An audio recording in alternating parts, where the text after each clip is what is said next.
saying you're here. Got everything you need? More or less. All right. Well. Welcome to a very disorganized stream. I'm involved. It's disorganized. I'll get one more fair bite. It is very good. Waves. Don't worry, we'll have him start in a second. How's the sound working, everybody? Please let me know. What do you say? Really quiet. Really quiet. We are across the room. Let me go ahead and turn that up. Okay. How about a now? Better?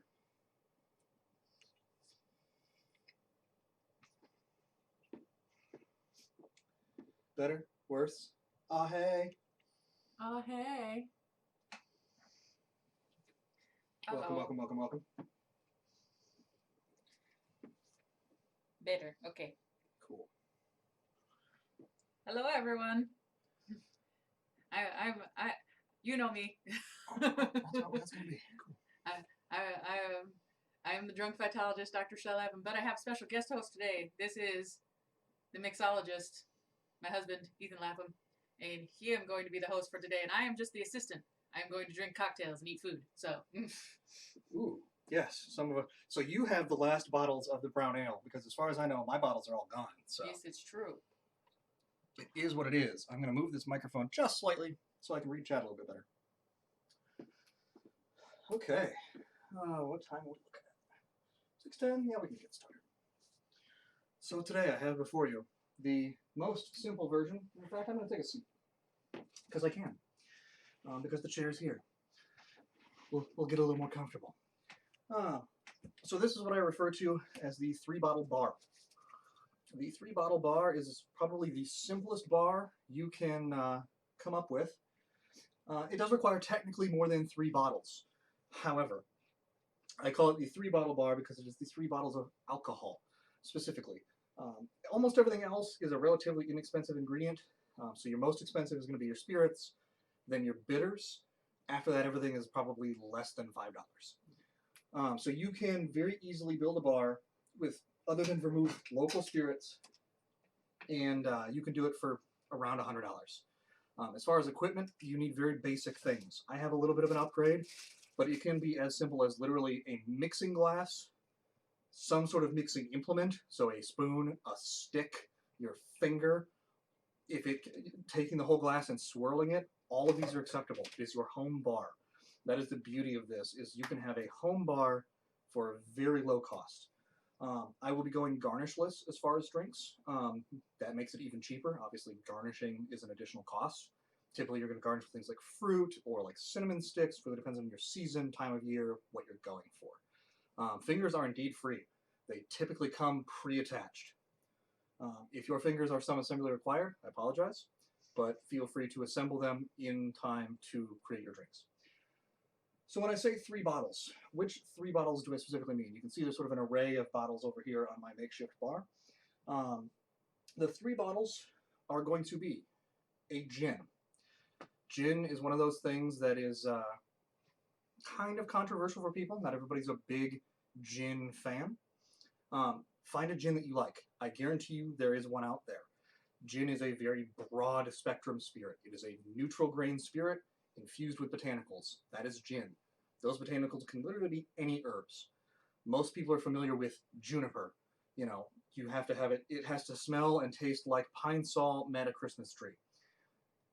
It's not always everybody's favorite choice. This particular gin is actually distilled here in the great state of Minnesota.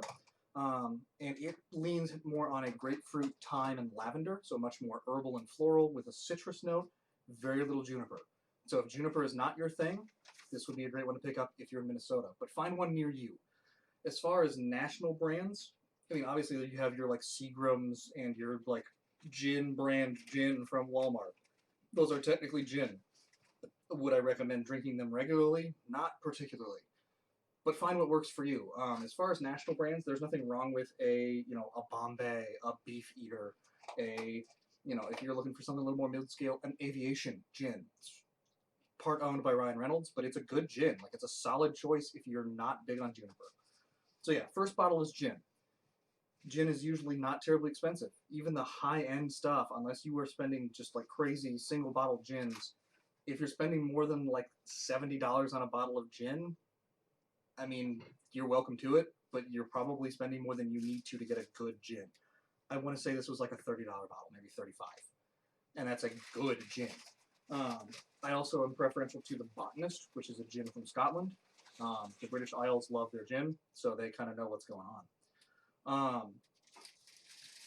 On top of that, your next bottle, in this case I have a rye whiskey. So this is a local rye distilled right here in the Twin Cities.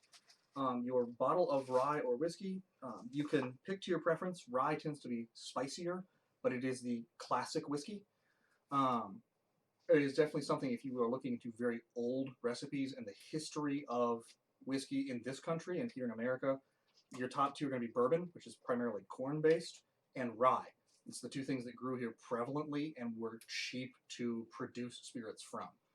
So your Old West, old-timey saloon whiskey would often have been a rye whiskey. So I choose to go with a rye because I like the flavor. It's not for everybody. It is a much more bright and spicy flavor. So when I say spicy, not like hot sauce spicy, but think things like a nutmeg or a cardamom, a much more like baking spices than a traditional bourbon, which tends to be much sweeter. Your third bottle, I actually have two. It's up to preference, but you need a bottle of vermouth. Now, vermouth is a fortified wine. It is a wine that has been added additional spirit to fortify it. If you wanted to be very low cost, you in theory could take a bottle of wine and add vodka to it and make your own vermouth. I don't recommend it. Vermouth has its own flavor. It is one of those things like French wines where it is about the region that it comes from. So it is specifically wine from the vermouth region. Vermouth de Chambray, this is a Dolin. Martini and Rossi is probably available, I would assume, almost at gas stations at this point, if gas stations in your state sell alcohol. Martini and Rossi is everywhere. They are the known brand. It's a functional vermouth. I'm not a big fan of Martini and Rossi's particular flavor. I prefer Dolin. It's just a personal preference. You can get either a sweet or red vermouth or a dry or white vermouth. Difference being sweet versus dry is your two ends of the spectrum. Sweet is exactly what it sounds like. Dry is things that are not sweet. Your dry is based on a white wine that has been fortified versus your red or rouge or sweet vermouth is based on a red wine. It's a little bit darker color. It's not a huge difference. So I consider this one bottle. Technically speaking, obviously it is two since I have two different types. You can get away with just one of these. It will work perfectly fine. It's just going to change the flavor if you want more sweet in your drink versus a more dry drink. It's just down to personal preference. From there, like I said, everything else, those are the expensive 3/4 bottles. However, if you are looking for, and I apologize, my table is quite small, the remainder of the ingredients are things that you can produce at home. So one of those is ice. I happen to have a nice big silicone block mold for 2-inch cubes. They work great for regular, just if I want this in a soda, if I want ice water, because they last a long time. It takes a long time for these to melt. You can get a good silicone mold. I got these at the grocery store. I mean, there was no specialty supply. Same thing going to the grocery store, bottle of tonic water. What makes tonic water different than club soda? There is a difference. Tonic water typically has a little bit of sweetener added, but specifically you are looking for the quinine in tonic water. It is what gives tonic water its flavor. Quinine is a bittering agent. It is also an anti-malarial. So it's part of the reason that you ran into things like the gin and tonic in tropical countries. Sailors would prefer the gin and tonic because it was quite literally medicine. Much of your early historical medicine would be things like a gin and tonic. So you've got a lime juice in there that prevents your scurvy with your vitamin C. You've got your quinine to prevent your malaria and similar diseases. And then the gin to help fend off any of your other generic bacteria and things that would be crawling around on ships. They weren't precisely, hospital clean when you're working on a wooden sailing vessel. Salt water takes care of a lot of it, but the gin definitely helps. And it would typically then be watered to, keep you from being drunk on duty. On top of that, like I said, you need some sort of stirring implement. I happen to have two different bar spoons. These are specifically, bar spoons have the twist in the design, and you can probably see that to a certain degree. And we'll get into why that twist is there. But it will help in the stirring action. I happen to have a jigger, preferably one that measures at least a 1 ounce and a 2 ounce pour. You can get away with ones without markings. Mine happen to have them. But this is specifically for measurement. In a bar, obviously, it's for making sure that you're not over pouring and basically giving away free alcohol. When you're at home, it's really about balancing out your flavors.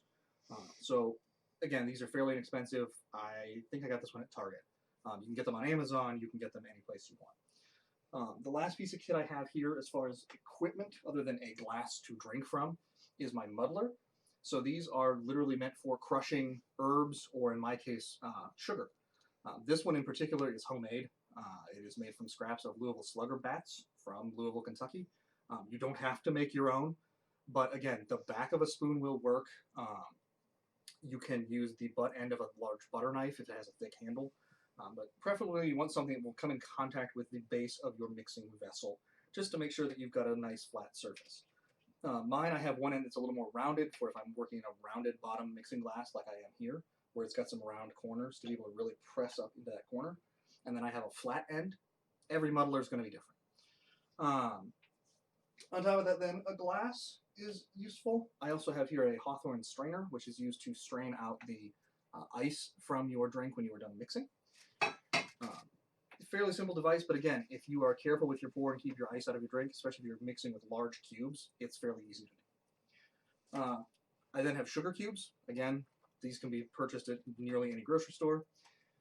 And then the last bottles are these 2 bitters bottles. So these are purely flavoring agents made up of herbs.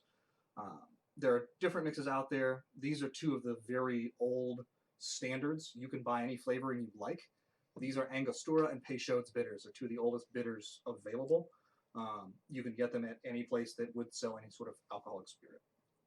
So these are just for flavoring. They're not an absolute requirement, but they are part of the spec of a drink or the recipe. And so it's something that I lean towards having. So that being said, how is it that with just this handful of ingredients, we are getting 4 classic cocktails? Well, we can get right into it. We'll start with probably the most basic cocktail, and the cocktail that probably every person who speaks English and knows about cocktails will be aware of, the old-fashioned. The old-fashioned is something that you need even less equipment. I don't even need a mixing glass, technically speaking, because the old-fashioned can be built right in the glass. So what is an old-fashioned? An old-fashioned is basically the original cocktail specification. As far as origins, it goes back sometime at least into the 1800s. It's when it first starts to appear in cocktail recipe books. But prior to that time frame, there weren't a ton of recipe books. Every bar sort of had its own specialty. But what is an old-fashioned cocktail? It is sugar, bitters, and a spirit. It can be any spirit. Traditionally, we see it made with whiskey, rye whiskey in this case, but it can be made with literally anything. Vodka, gin, sloe gin, coffee liqueur. I mean, you name it. If it is a spirit, a sweetener, in this case sugar, but it could be agave syrup, simple syrup, honey, and a bittering agent. That's it. It is that simple, and it can be built directly in your glass. So to start with, we'll take a sugar cube, place it into our drinking vessel of choice. We'll need our bittering agent. So I'm preferential to a mixture of Peychaud's and Angostura. The classic recipe you will find at nearly any bar will call for Angostura purely. Usually it's 2 to 4 dashes. It really is down to flavor. And a dash is the unique measurement of splash something out of the bottle into the glass. In this case, I also got it onto my cutting board. But that's okay. Cutting boards are made to be cleaned. As are tea towels, which is why I have a tea towel here. From there, 2 dashes of Peychaud's bitters. And you want to get these sort of onto your sugar cube so that that sugar and bitters are already meeting before you get too far into any additional mixing. Now, sugar cubes like to remain solid no matter how hard you stir them. So that is the reason for the muddler. So all I have to do, this is not any kind of magical grinding implementation. I literally press down until the sugar cube is crushed. Once it's broken up, your sugar cube will dissolve in. Now, not all of it is going to dissolve, and this is the reason a lot of modern bars will utilize something like a simple syrup. which is a pure 1-to-1 solution of water and sugar. You heat it up until the sugar and the water the sugar is completely dissolved into the water. You use that as your sweetener. In that case, you want usually about a half an ounce. Basically just enough to sweeten the drink. But if you are going traditional, you'll see, and I can bring this up to the camera for you, your sugar cube will like to sit in the bottom of your glass. And it may be a little hard to see, but that sort of frosting across the bottom of the glass is all sugar. And that is normal. And as I stir this up, it will remain in the bottom of the glass. So old fashions are things you may see people swirl, and that is to keep the sugar in solution and moving so that it is part of your drink at all times. So we have our sugar, we have our bitters. The last piece we need is a spirit. So in this case, I'm going to stick with my rye. I'm going to set this bottle of gin aside. So we're going to go with our rye whiskey. And I want just a nice 2-ounce pour. So that'll be the larger side of our jigger. And I'm going to pour this directly in. Now you'll notice I built from my least expensive ingredient to my most expensive ingredient. Now the reason you do that in most cocktails, in most bars, and you'll find this if you watch your bartenders, if you're back in a bar once the coronavirus is gone and dealt with, the reason being, if you were to make a mistake in your proportions, or if, let's say, the customer said, watched you dash Angostura, realized they hadn't specified their bitters and wanted something different, you're throwing out a sugar cube and a dash of bitters. If I had started with the rye, I'm potentially throwing out several dollars of alcohol versus several cents of sugar and bitters. So you always start with your least expensive ingredients first, particularly when building in the glass. Now the last piece of this, of course, is your ice. Now ice is serving a couple of functions here. In this case, it is chilling primarily, but your ice is also meant to dilute to a certain extent. Almost all spirits are at their best flavor-wise when they're diluted down slightly from their bottle alcohol by volume. So your ABV, typically 40% on your hard spirits, you want that about 32 to 35% for your best flavor. So I'm going to take my bar spoon. Again, it's got that twisted handle. And the reason that that is useful is I'm going to place it where the back of the bowl is touching the back of the glass. So it's slid down alongside the ice. And I allow it just to remain loose in my fingers. And the twist in the handle allows it to spin in my hands, but I'm still able to keep grip on the spoon. So in this case, I just want to dilute this enough to get and mix enough that my sugar is up in the drink and I have a good mixture of all of my ingredients. Now this ice cube will continue to dissolve over time, and typically almost any drink that keeps a large ice cube is meant to be a sipping drink. You certainly could knock these back quickly. There's no reason that you couldn't. However, anything that wants ice is meant to evolve over time. It's meant to allow the ingredients to change, your flavor profiles to be different over time.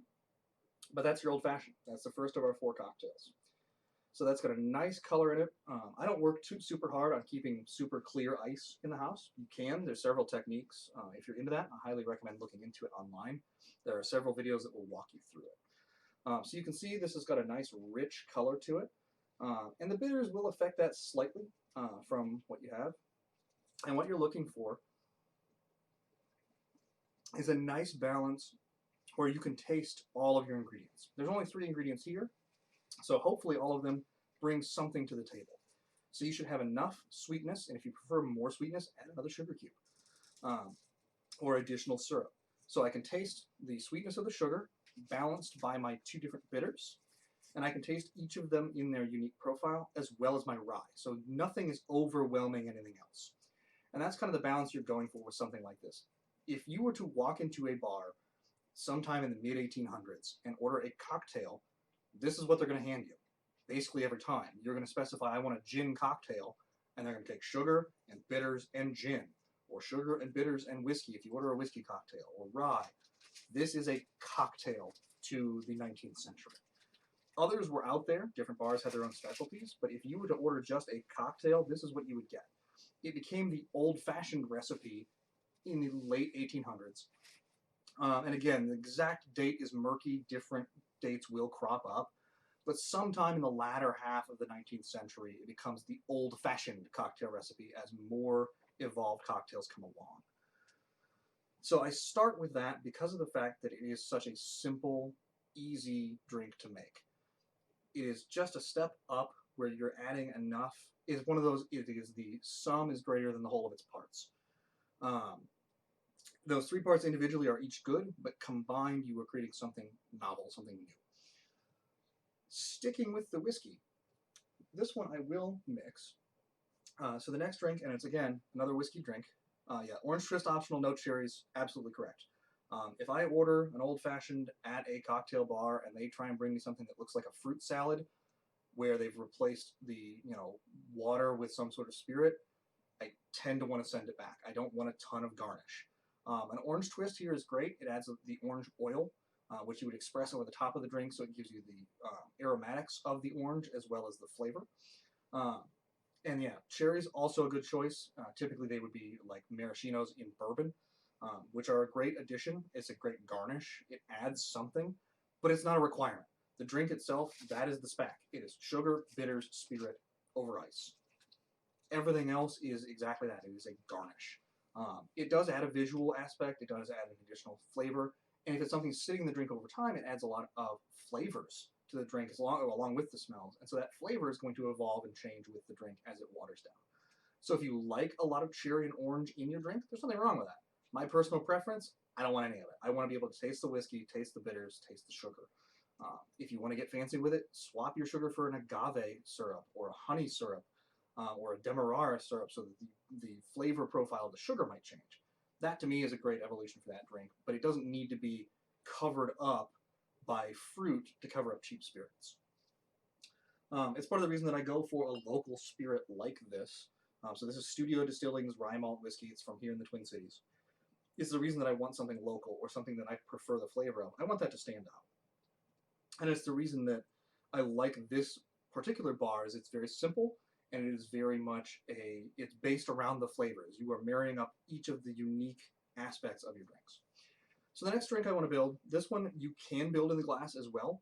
I tend to prefer to stir and strain. I like my Manhattans typically up. I don't have any glasses to serve it up in this case. So a drink served up is literally served in a lifted glass, like a coupe or a martini glass or a Nick and Nora. It's your stemware. Manhattans can be served in a lowball. No, it's fine. They can be served in a lowball over ice. It's definitely an option. But traditionally, your Manhattans are served neat or no ice. So in this case, I will have my glass available, but I'm going to start in my mixing glass. So here, again, starting with my inexpensive ingredient, I'm going to start with ice, the least expensive ingredient. So we'll start with the ice. So the Manhattan is sort of a take on the old-fashioned in that it begins with your, so you got a base spirit and just a little bit of a flavor addition. So depending on your personal preference for Manhattans, this is a 2-to-1 ratio. So you have 2 parts spirits to 1 part additive, in this case vermouth, which is technically also a spirit. But it's in the liqueur range, so it's a lower alcohol by volume. And it's meant more as a flavoring addition. Now you certainly can drink vermouth on its own. People do. It's not been as prevalent in recent years, but it was definitely a dinner drink. After dinner, you may not want a heavy wine. You want something with a little bit stronger flavor. You might reach for a vermouth. So you can do a sweet Manhattan, which is made of sweet vermouth. You can do a dry Manhattan made with dry vermouth only. Or you can make what's called a perfect Manhattan, which is a blend of both sweet and dry. If I'm going to have a Manhattan, I tend to lean towards a perfect Manhattan, which is why I go for both types of vermouth. Again, if you have a preference one way or the other, that's one less bottle in your arsenal. So in this case, with that 2-to-1 ratio, I'm going to do a 1/2 ounce each of my dry vermouth. So this is my white wine base. And so I've got markings on the inside of my jigger. If you don't, it really comes down to an estimation. And as long as you have an even amount and you are doubling the total amount of vermouth with your rye, that's the reason you see a lot of specs as parts. They may not give you ounces, they may not give you milliliters. It is literally, it's a ratio, which is part of what makes cocktails universal, is that it's all down to ratio. So in this case, I have a 1/2 ounce or 15 milliliters. So that's my dry vermouth. And again, being a white wine, you can see that is an almost clear fluid. I'll let you hold that up. So it's just a bare hint of this sort of white wine, kind of green color. I'll then add a 1/2 ounce of my sweet vermouth, which will be much more red in color. Now vermouth, once you have opened it, you want to keep it refrigerated. And it should keep 2 to 3 months at least in your fridge. So that's the reason I also go with small bottles. I just don't drink enough of it to keep a lot on hand. So I'm going to take this ½ ounce, and you can see a much darker color. And that starts to already intermix just by pouring it into the mixing glass. It's hard to tell. It is in green bottles, and that is to keep the light out of your vermouth. Light will begin to break down the botanical compounds in your wines. It's the reason your wine or beer is in dark glass. Most of your spirits are in clear glass to be able to see the spirit, but it's the reason spirits are usually kept below the bar, behind the bar, away from light. Light will break down the flavor compounds and can cause bad flavors. Yep. It's what skunks beer. The term we use is photoactive, right? Or photo label, which is that they will break down due to the energy of photons hitting them over time. Sorry for your chemistry interruption. Hey, gotta have a little science in your drinking thing. Mm-hmm. So I'm going to take 2 ounces of our rye, pour that right here into my mixing vessel. And my mixing vessel is on brand. This is not actually a bar mixing glass. It is a beaker glass that was purchased from ThinkGeek before they went defunct. The measurements here are not super accurate, so I tend to avoid them. So again, much like before with our stirring, we're going to take our bar spoon. We're going to reach that back of the bowl around the outside, and we're going to just let that twist in the fingers.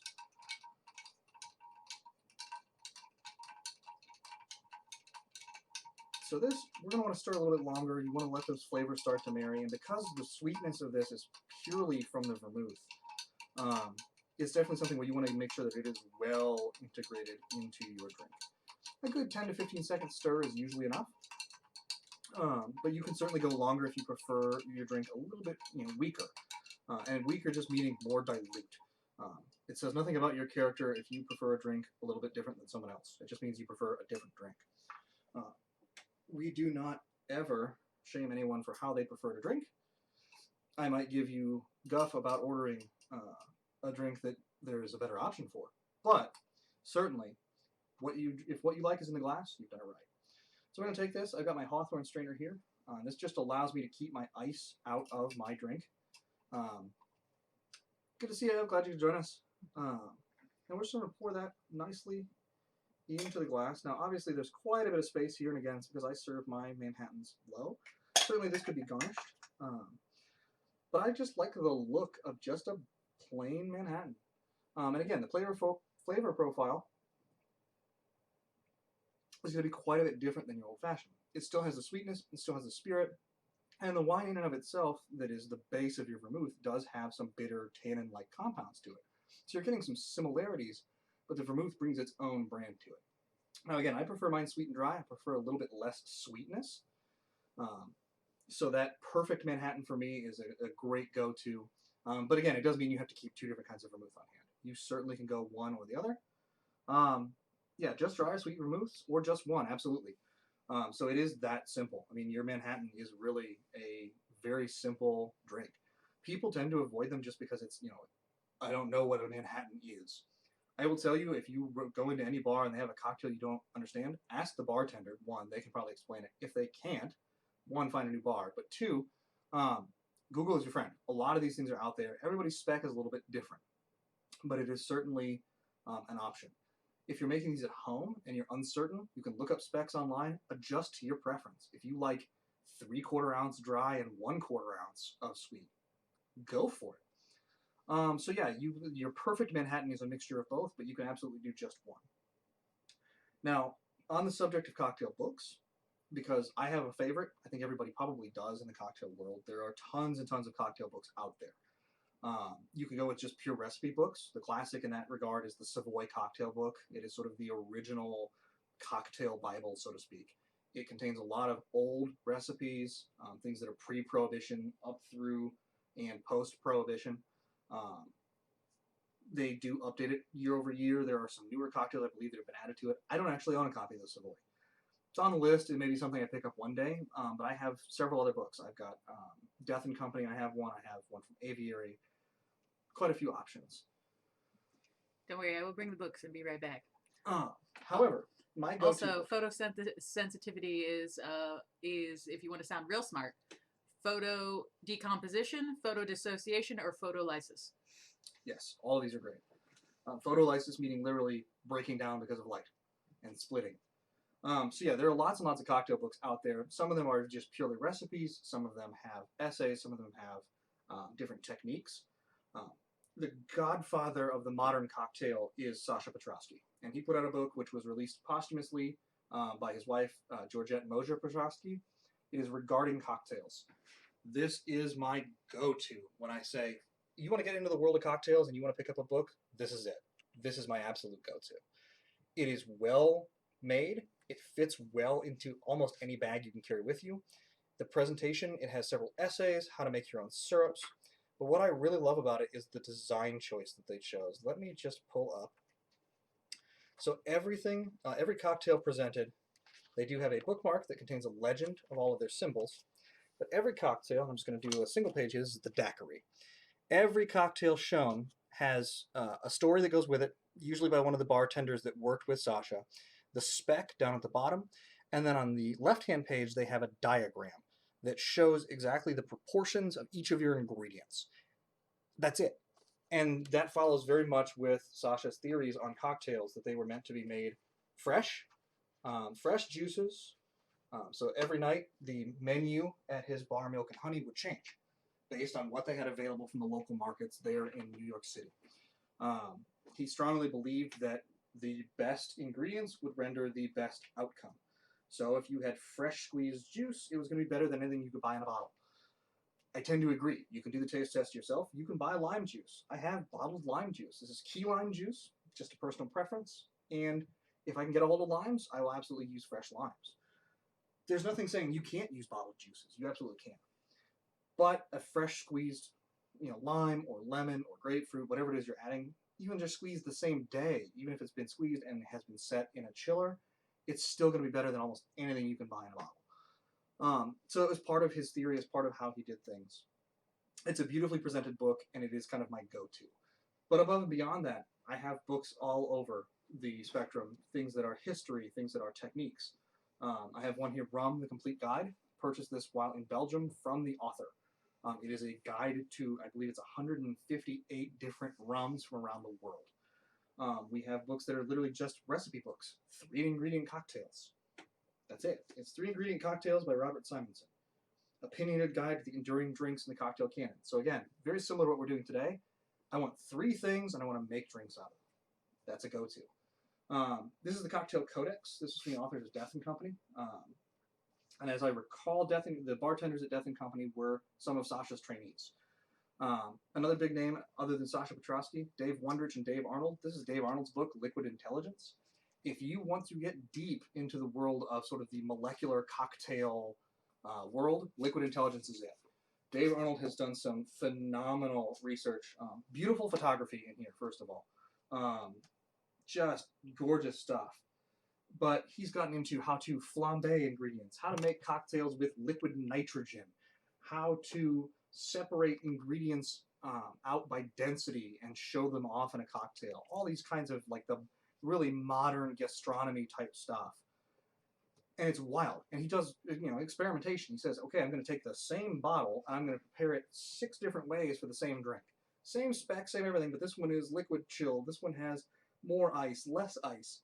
It really just depends on what specifically you are looking for in how you want to prepare your drink. It's part of the reason when you see shaken cocktails, a lot of modern bartenders will throw in 1 large cube of ice and 1 broken cube of ice.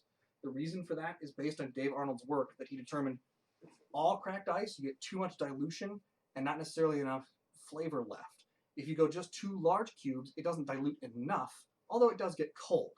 So it's the right balance between a cold drink and a well-diluted drink. The last book I've got is The Ultimate Bar Book by Mitty Helmick. It is purely recipes. There's 1,000 recipes in here. And again, it's great to leave on a bar. It's a quick reference. It has specs across the spectrum, a number of ingredients, different history. But then on the history side of things, when it comes to, so that's kind of our recipes and guides. We also have a couple of books that are a little more in the history. One, The Botany of Gin. This was a recent pickup. Just published this year.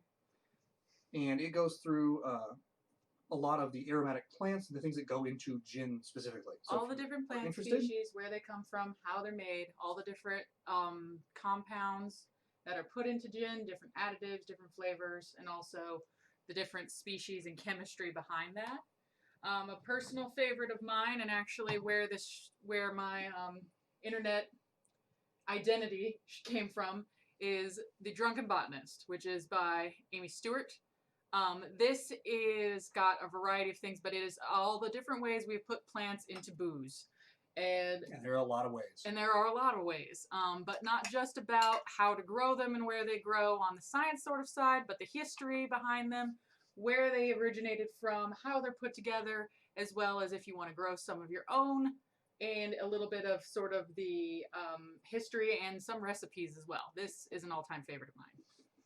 So yeah, the books are out there. This is a small selection of the books in that world. Like anything, if you want to dig deeper, there are tons and tons of resources. But I will say, for me personally, my first recommendation is always regarding cocktails. That is where I start everybody. From there, branch out. There are names in that book of many of the bartenders that worked under Sasha, like Dave Arnold, like Dave Wondrich, that have taken off. They've had their own bars, wildly successful. If you're into tiki, there's things like Trader Vic's cocktail books. There are subgenres within the world of cocktails. So get out there, do some research. It's available. I do see a comment actually from Acting Prime, since we're in Vermouth Town. Martini's next. You're absolutely right. So, the Martini. Classic drink. Everybody knows, the vodka martini, shaken, not stirred. It's great for vodka, not for gin. Some arguments on if there really is a big impact to gin being shaken versus stirred. I tend to believe that your stirred is much more gentle. You get more of the aromatics still available. I prefer to stir my gin unless it is in the presence of a fruit juice. So if you're mixing with citrus, the citrus is already going to do a lot to the compounds in that gin. Go ahead and shake it. It's not going to hurt anything. The vodka martini or the kangaroo cocktail is not a martini. In fact, if it is not gin, vermouth, and ice, it's not a martini. Doesn't matter who tries to convince you. The appletini, not a martini. It's an apple cocktail. I'm sure it's called a martini on plenty of menus. That's their deal. But it, technically speaking, is not a martini. In sort of the apocryphal history, there is the classic Winston Churchill martini, in which you pour a glass of gin and nod in the direction of France.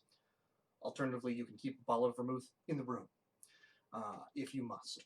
Not a fan of vermouth was Winston Churchill, according to the stories. However, the martini is one of those things where, again, it's a long-standing cocktail. It has existed for a long time. Its exact origins are murky. And as simple as it is, it's not stunning that those origins are murky, because it doesn't take a rocket scientist to mix two liquids.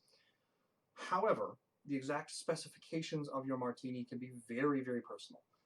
Everybody has a favorite spirit, be it gin, which is the traditional martini, or if you are a vodka martini person, a vodka. The amount of vermouth, which kind of vermouth. You can certainly make a sweet versus a dry martini, again, being the difference between your sweet and your dry vermouth.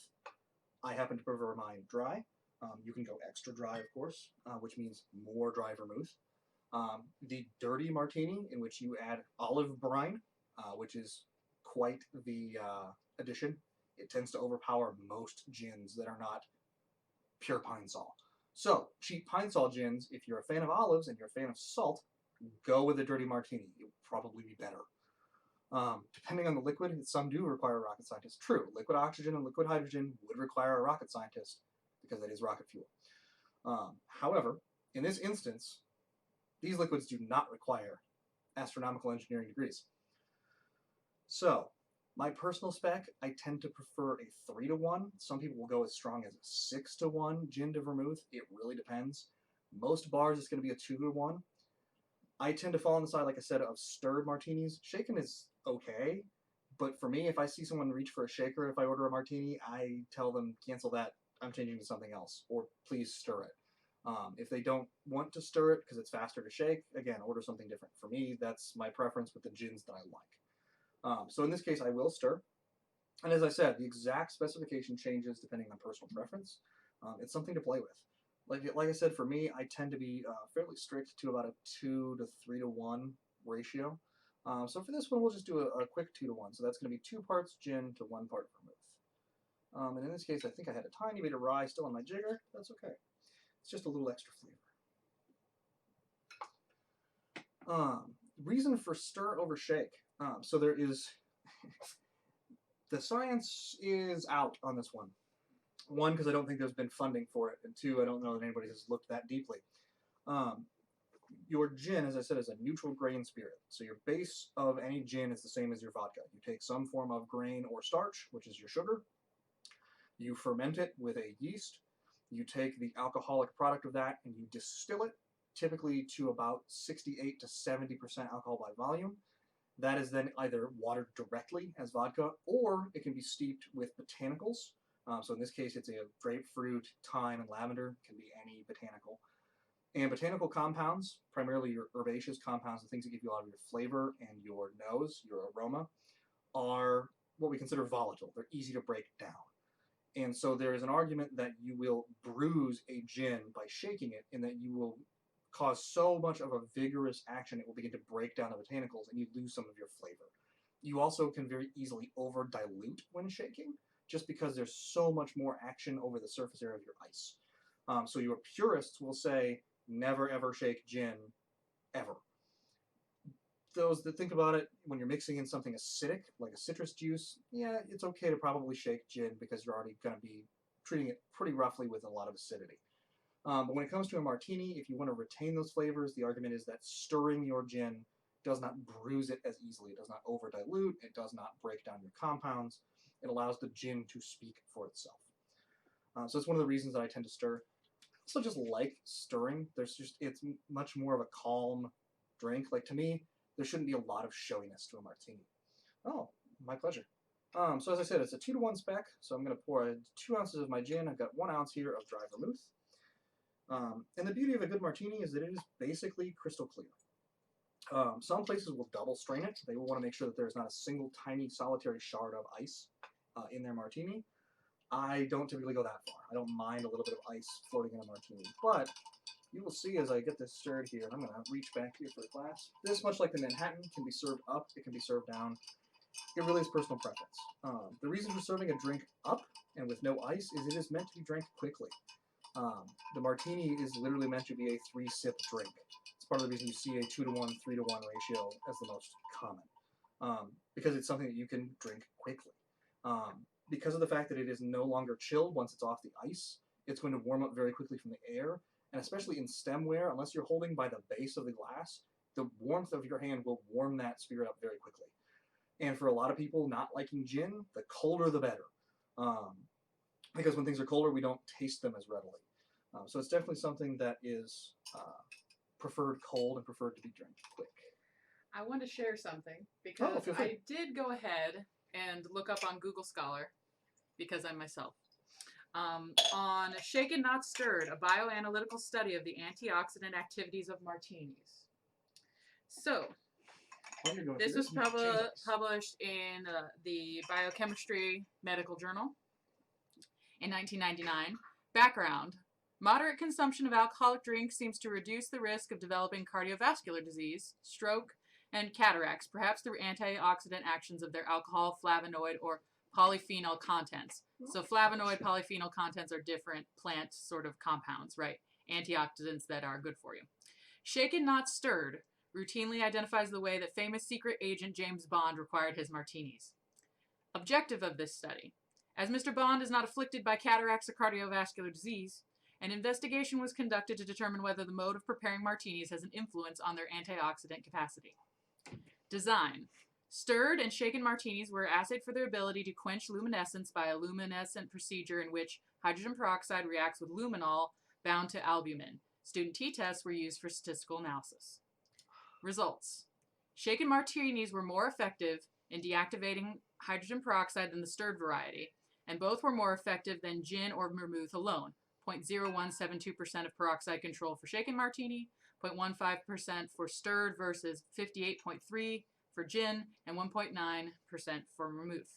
The reason for this is not clear, but it may well not involve the facial oxidation of reactive martini components. Controlled martinis, through which either oxygen or nitrogen was bubbled did not differ in their ability to deactivate hydrogen peroxide, 0.016% versus 0.057%, and did not differ from the shaken martini. Moreover, preliminary experiments indicate that martinis are less well endowed with polyphenols than Sauvignon white wine or Scotch whiskey, which is 0.056 millimolar per liter. Catechin influence shaken 0.06 millimole per liter stirred versus 0.592 millimolar per liter wine, 0.575 millimolar per liter whiskey. Conclusions. 007's profound state of health may be due, at least in part, to compliant bartenders.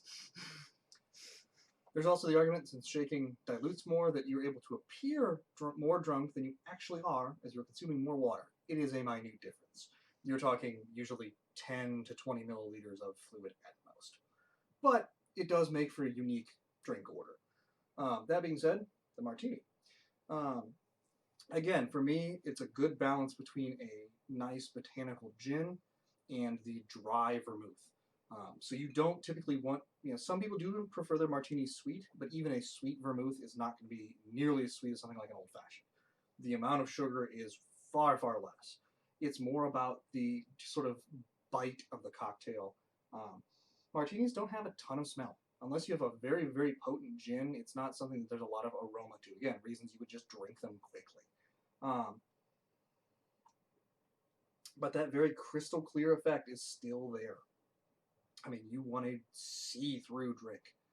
There's a depending on your vermouth, there can be a very, very faint coloration to it. Even with a dry vermouth, it is still slightly sort of greenish yellow. But overall, you want it to be just completely see-through. I did go ahead and break out my shakers, just since we will be using lime juice. It's something that I prefer to have shaken. I've got a couple different options here, and neither of these actually are the other option of cocktail shakers. So when it comes to cocktail shakers, there are two primary varieties. You have your Boston shaker, which most of you would recognize as a metal tin and typically a pint glass. It's considered a Boston shaker. Or it can be two metal vessels. It's two large vessels, and they are sealed by the fact that the metal contracts as it chills, and they are pressed together when shaken. Your other type is a Cobbler Shaker, which both of mine are. I just have one that's more for single cocktails versus larger serving sizes. Your Cobbler Shaker is a three-part shaker. So you have your shaker tin, you have your lid, which typically includes a strainer built in. They don't do a great job of straining out the ice, but they will strain better than no strainer at all. And then you have a cap of some kind. This allows you to pour through the strainer, and then when you're shaking, to keep it sealed. Shakers allow you to manipulate your drink very quickly, chill it very fast, dilute very quickly, and work quickly. In a home bar, again, I stir a lot of my cocktails when I make them at home. In fact, oftentimes I even build them in a glass. I don't tend to always bother with a separate mixing glass and then pouring. But I will go through and I will shake a drink if I want something quickly, or if I'm making a large batch. If I was entertaining for a party, I would absolutely leverage my larger Cobbler Shaker. I can make a double, sometimes even triple spec, depending on the drink, and just pour them out individually from the shaker.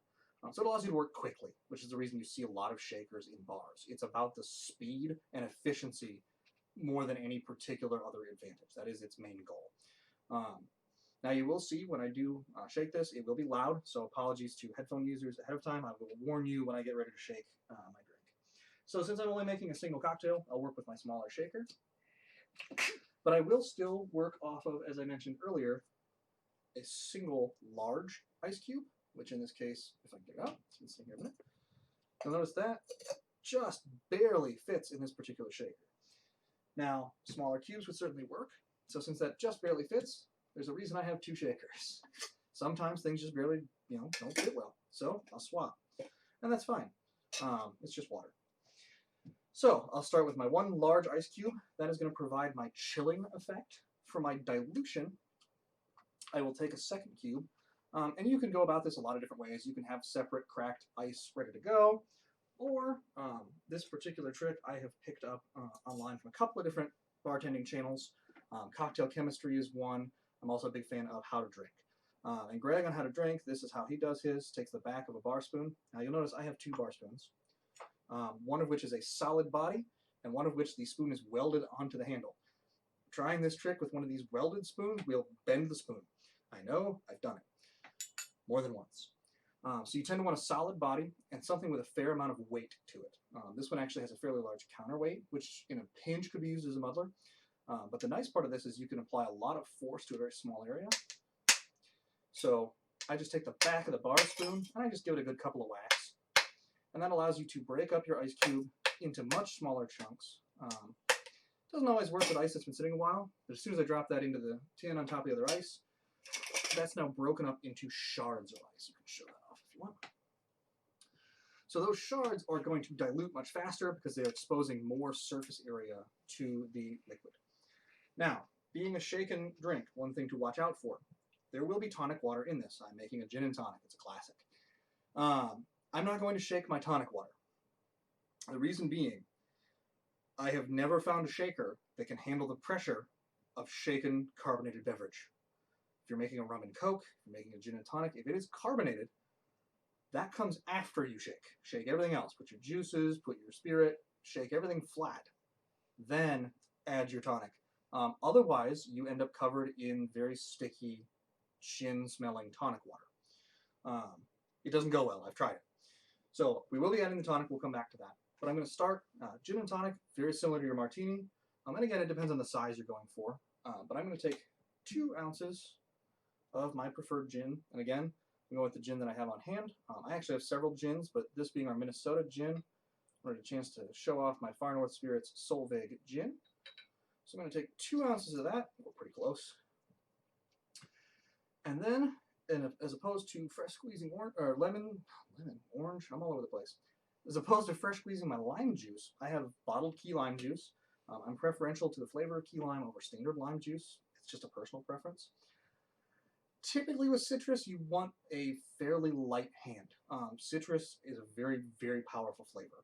So in this case, I'm going to go with about a ½ ounce of my key lime juice. Key limes in particular are fairly pungent. So you need very, very little to get the flavor profile you want. When it comes to cocktails, you typically are trying to balance between sweet, sour, and strong. So your strong being your spirit, your sour being something like a lime juice, like a bitters, any of your herbal liqueurs, and then your sweet being your sugar, your agave, your honey, your demerara, whatever it is that you're adding. So I have my strong, I have my sour. In this case, there is no sweet. The sweet is going to be the tonic water. So this is one that doesn't have that full 3-point balance. So again, gin and tonics are definitely not everybody's cup of tea, so to speak. So I'm going to firmly ensure that this is closed, because the last thing I want is to dump, lime juice and gin all over myself. The grip on this, I'll have one hand at the bottom, one hand at the top with a finger up to keep the lid closed. As you shake, this will chill and pull together. The same with a Boston shaker, so the more it's shaken, the tighter it actually seals. So you tend to start slow and build up. So this is your warning for headphone users that I will be shaking. This will also likely scare the cats that are wandering around, but they're fairly used to the noise. What I'll be trying to do is I'm trying to take the ice, and you can feel it moving. I want to hit all 4 walls. So the shaking action will be to bring the ice to the top, hit it against the front surface, down to the back, along the back of the shaker, and up. So it's sort of a rocking circular motion. So here's your warning, headphone users. Probably a 10 to 15 second shake is all it really needs, if that.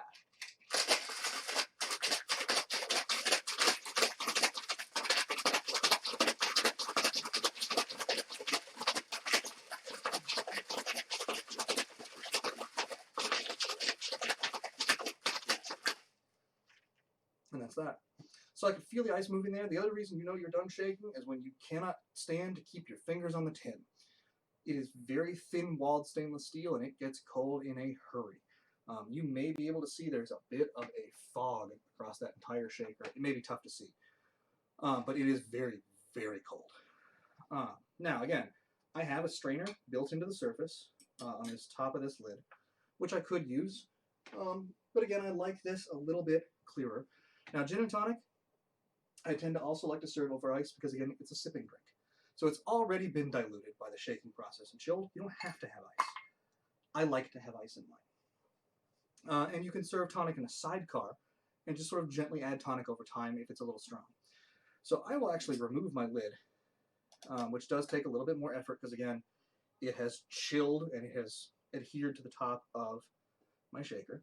Which that has to do with thermodynamics and the air inside shrinking as the temperature goes down versus hotter air expands. And the metal itself is actually shrinking to a certain extent. Indeed. So you'll see with this glass, I'm not going to have much room for tonic in that, but that's okay. I'm not a huge fan of tonic. So you can have as little or as much as you want. Gin and tonics typically are served in a highball or a much taller glass.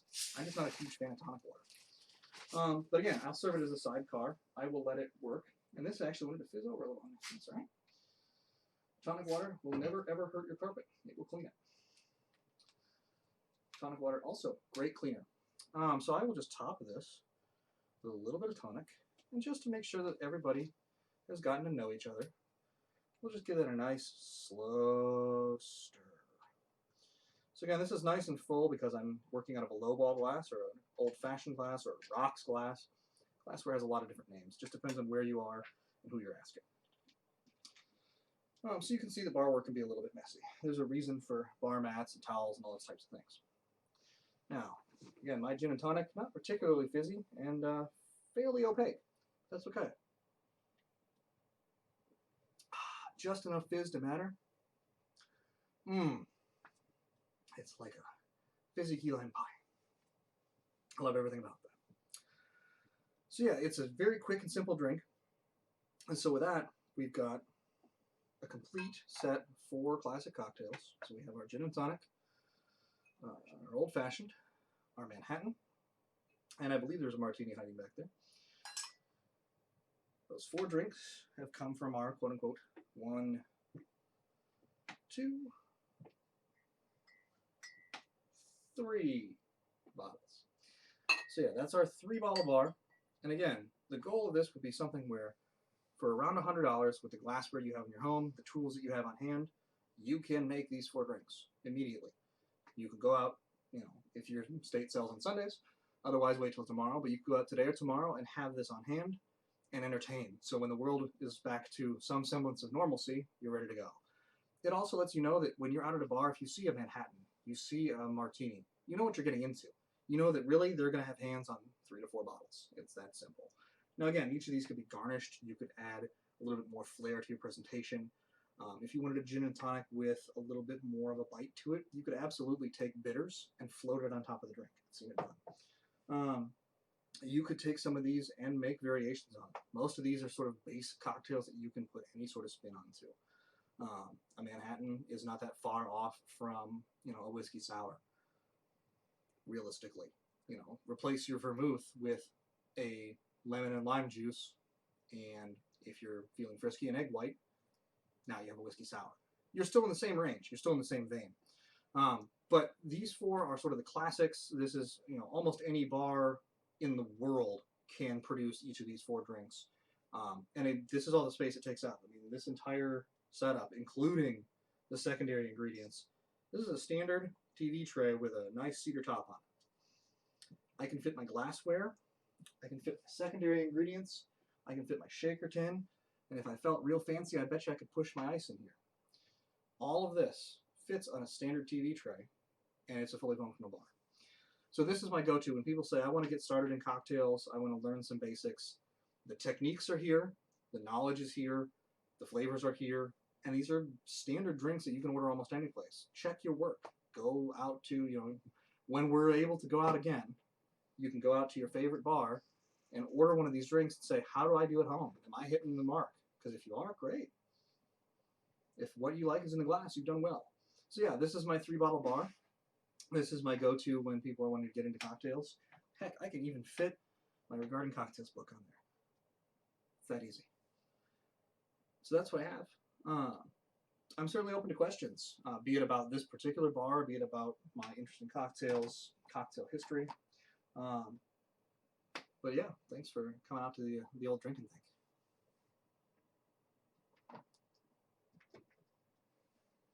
What am I looking at? About an hour? About an hour. Yeah. I've got that down pretty well. Yeah, you do. I'm here for any chemistry questions. Those are available as well. Yep. I'm here for drinks. Oh, my Manhattan. Or anything about behind the plants that are used to make some of these wonderful beverages. Quinine's a plant. That's a salad. What? Tonic water. It's a salad. Quinine's a plant. Mm-hmm. Quinine is a plant. From South America, by the way. Yeah, that's good. So yeah, if anybody ever gives you grief about ordering a gin and tonic, just tell them you're a pirate. And you're fending off scurvy. And malaria. Mm-hmm. What gives bitters their bitter taste? Bitterness. No. Bitters, it really can depend. So like I said, these are kind of two of the classics when it comes to your bitters. So they're of course not going to give you the exact recipe.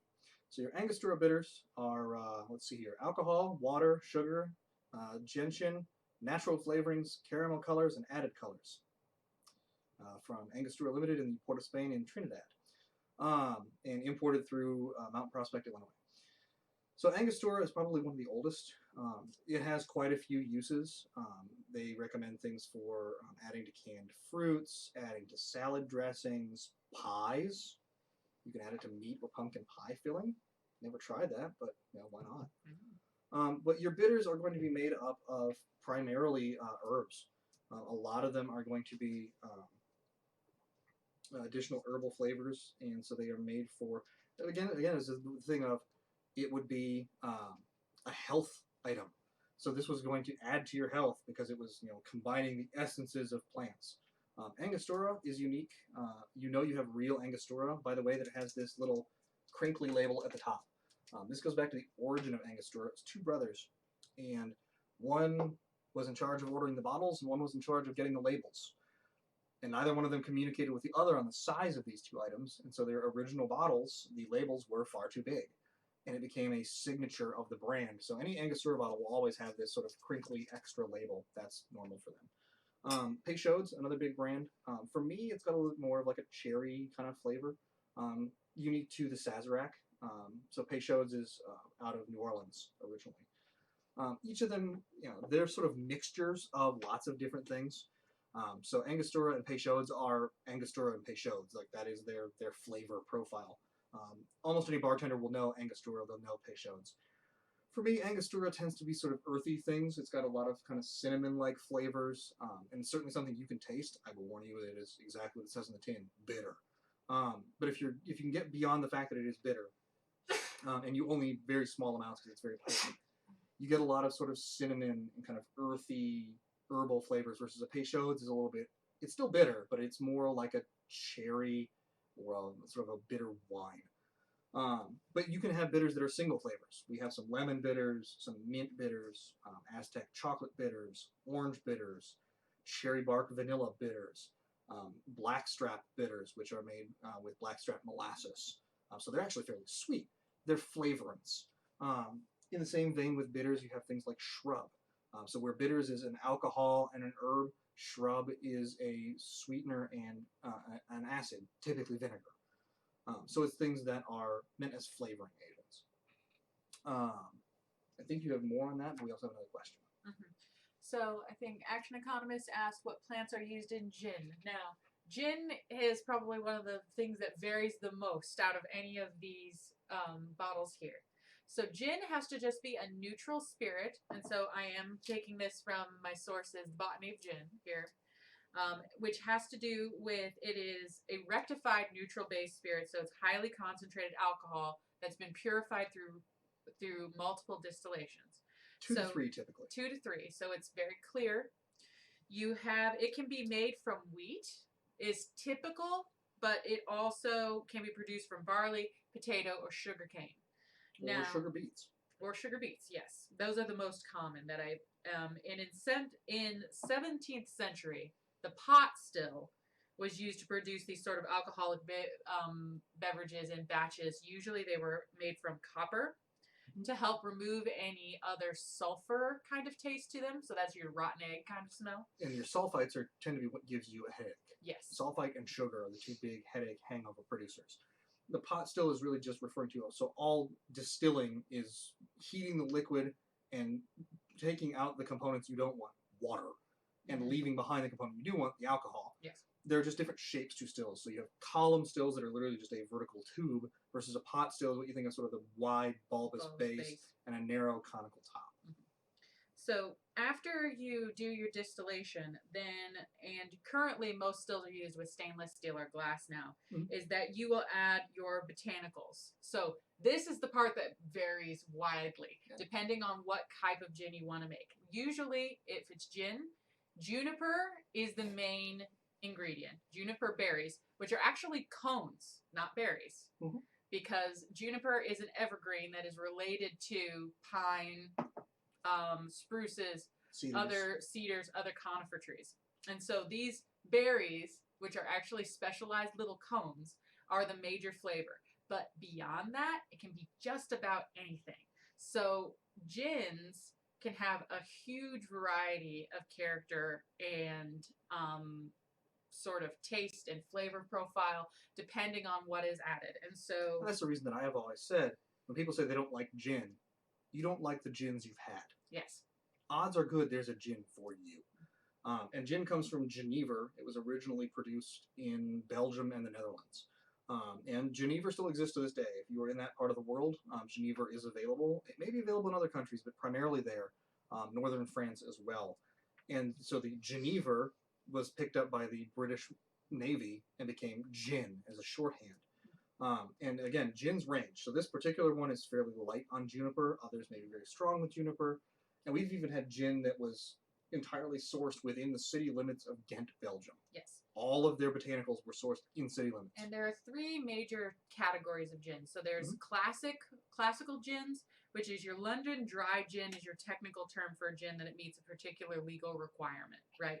Where it's referring to its place, origin of flavor, ABV of the base spirit, as well as having just very simple, like juniper, not a lot of extra ingredients, neutral base spirit. And so this is like your this is just like your gin. Gin. Yeah. Then you have sort of contemporary gins, which is that botanicals besides juniper are a little bit more discernible. So usually juniper is your main flavor. But in these more contemporary gins, you may have a little bit of juniper and you'll have more of these other types of botanicals. Tend to be things that are citrus, herbal, floral, spicy kind of notes. So in this instance, fruit, like grapefruit. Yes. And so you can have gin mer, which is a sort of herbal finish that's more Mediterranean, which you can have added. Salted. Yeah. Thyme, rosemary, basil is added to the formulation. Gin mer is in the sea. Yes. And then you have artisan gins. And so this is these handcrafted, they can vary very widely on sort of alcohol content, sweetness, packaging, and these are the ones that are your just sort of small time kind of hand batched.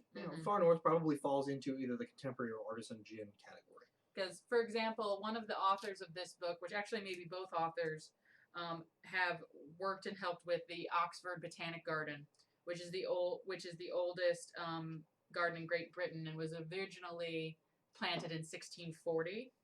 And they have their own gin that is based off of one of the original gardens that was used for teaching herbal medicine. So, technically speaking, I know a lot of people will say it's like, oh, I don't like gin. It's just you just like have classical gin. You don't like classical gin, or you haven't found a gin you like yet. But don't stop, because there are just so many different types. Be willing to try. Like anything else, be willing to try new things.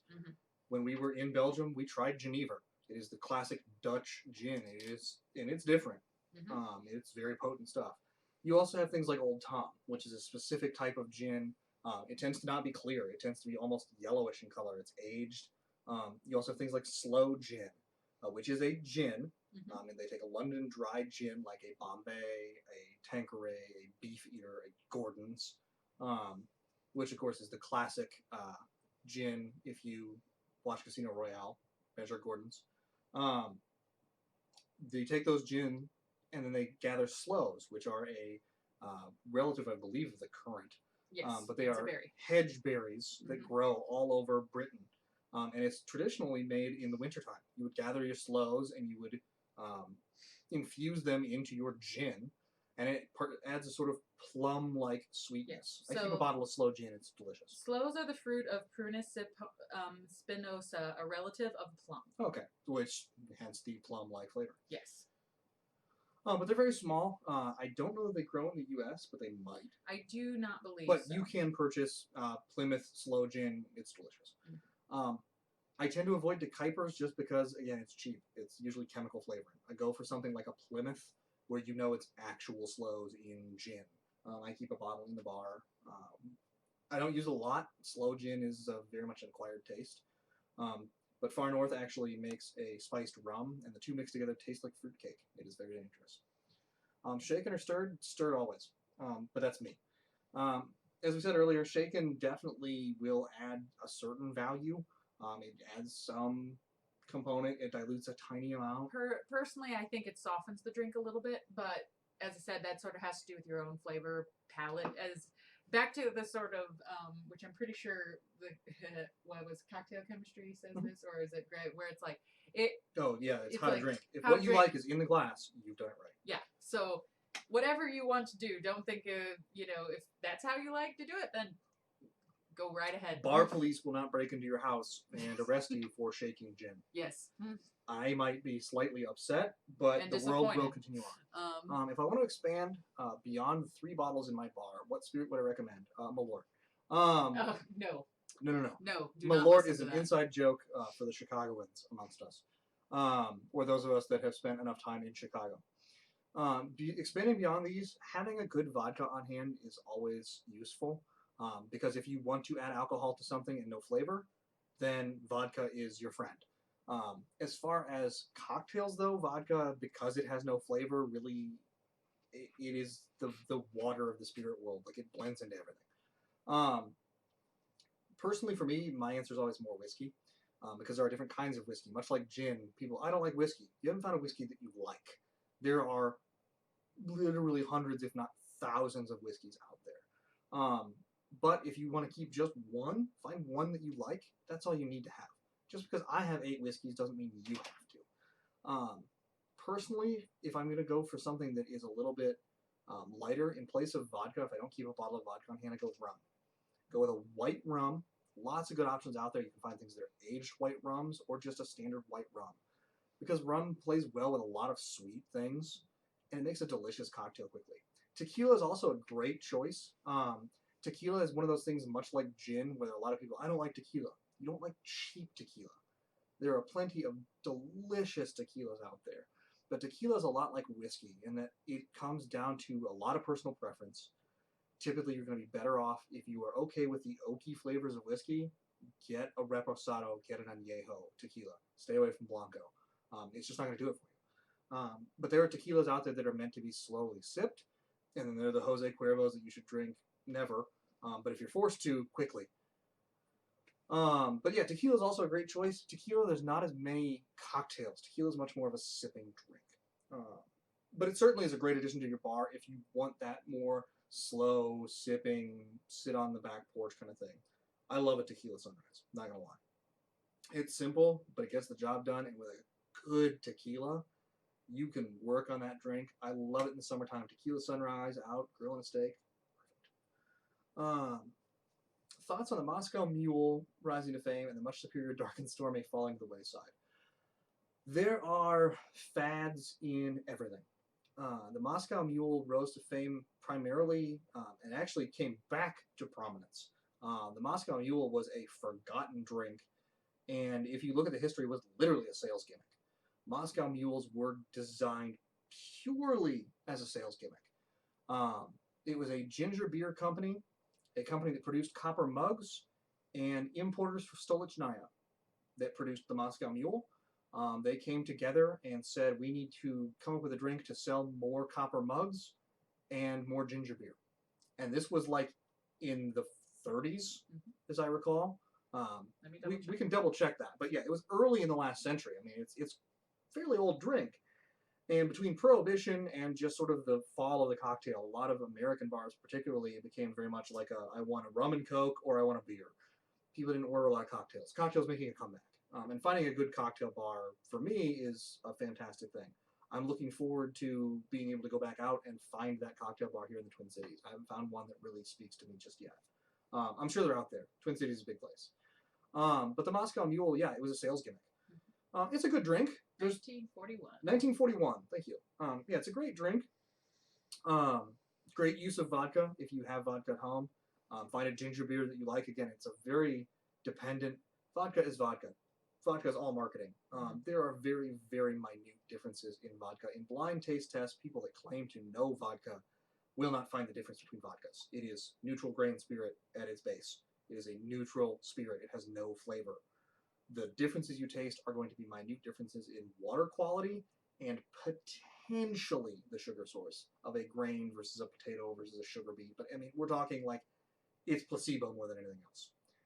Find a vodka that you like. If it's local, if it's cheap, great. If all you can find is McCormick's or, Stolichnaya or Kamchatka, it's vodka at the end of the day. That's one of the few spirits that I'm like, plastic bottle, don't care, it's vodka. It gets the job done. If you want a little more interesting flavor, find a Zubrovka, which is a Polish whiskey, Polish vodka, which is infused with buffalo grass. Much more unique flavor. It adds a whole new dimension to the Moscow Mule. Again, find a ginger beer you like. Some are more spicy, some are more sweet, some have more effervescence. Fever Tree is a great brand. Tends to be a lot of places. It's a solid choice. I prefer Bundaberg. I like having the shavings of ginger, and it is spicy and potent. Yes. It's very sweet as well. And then your lime is lime. The dark and stormy, the rum variation, again, a lot of options with rum. People don't like rum. Well, you've had Malibu and you've had Captain Morgan. And if you're lucky, maybe Bacardi. They're okay rums. They're functional. But rum is huge. Rum, I have a literal book. Rum, the complete guide. It's thick. It's a hefty book. That's a good inch and a half thick. And it's, I want to say 170, 180 rums. And it gets into the varieties. Rum, you have British rums, French rums, Caribbean rums, African rums, Southeast Asian rums, Australian rum, if you like engine degreaser. Bundaberg is a very, very potent rum. But yeah, you have plenty of options when it comes to rum. You have dark rum, you have light rum. And when your book is inscribed, drinking rum at 10 a.m. doesn't make you an alcoholic, it makes you a pirate. This is the classic. Yeah, rum is the pirate drink. It's great for tiki. It imparts a lot of different flavor. You have things like Jamaican rum that have a banana funk. They have a lot more esters to them that give them a very different, unique kind of quality. Versus your French rums tend to be more like caramel and vanilla. Your British rums are much more about the strength, much heavier molasses. It really depends on what you're looking for. But your white rums, number one, Bacardi's functional, but it's not the end-all be-all. Coconut rum should be banned. Malibu should just not exist. It's a headache inducer. That's all it is. If you like being hungover, continue to drink Malibu.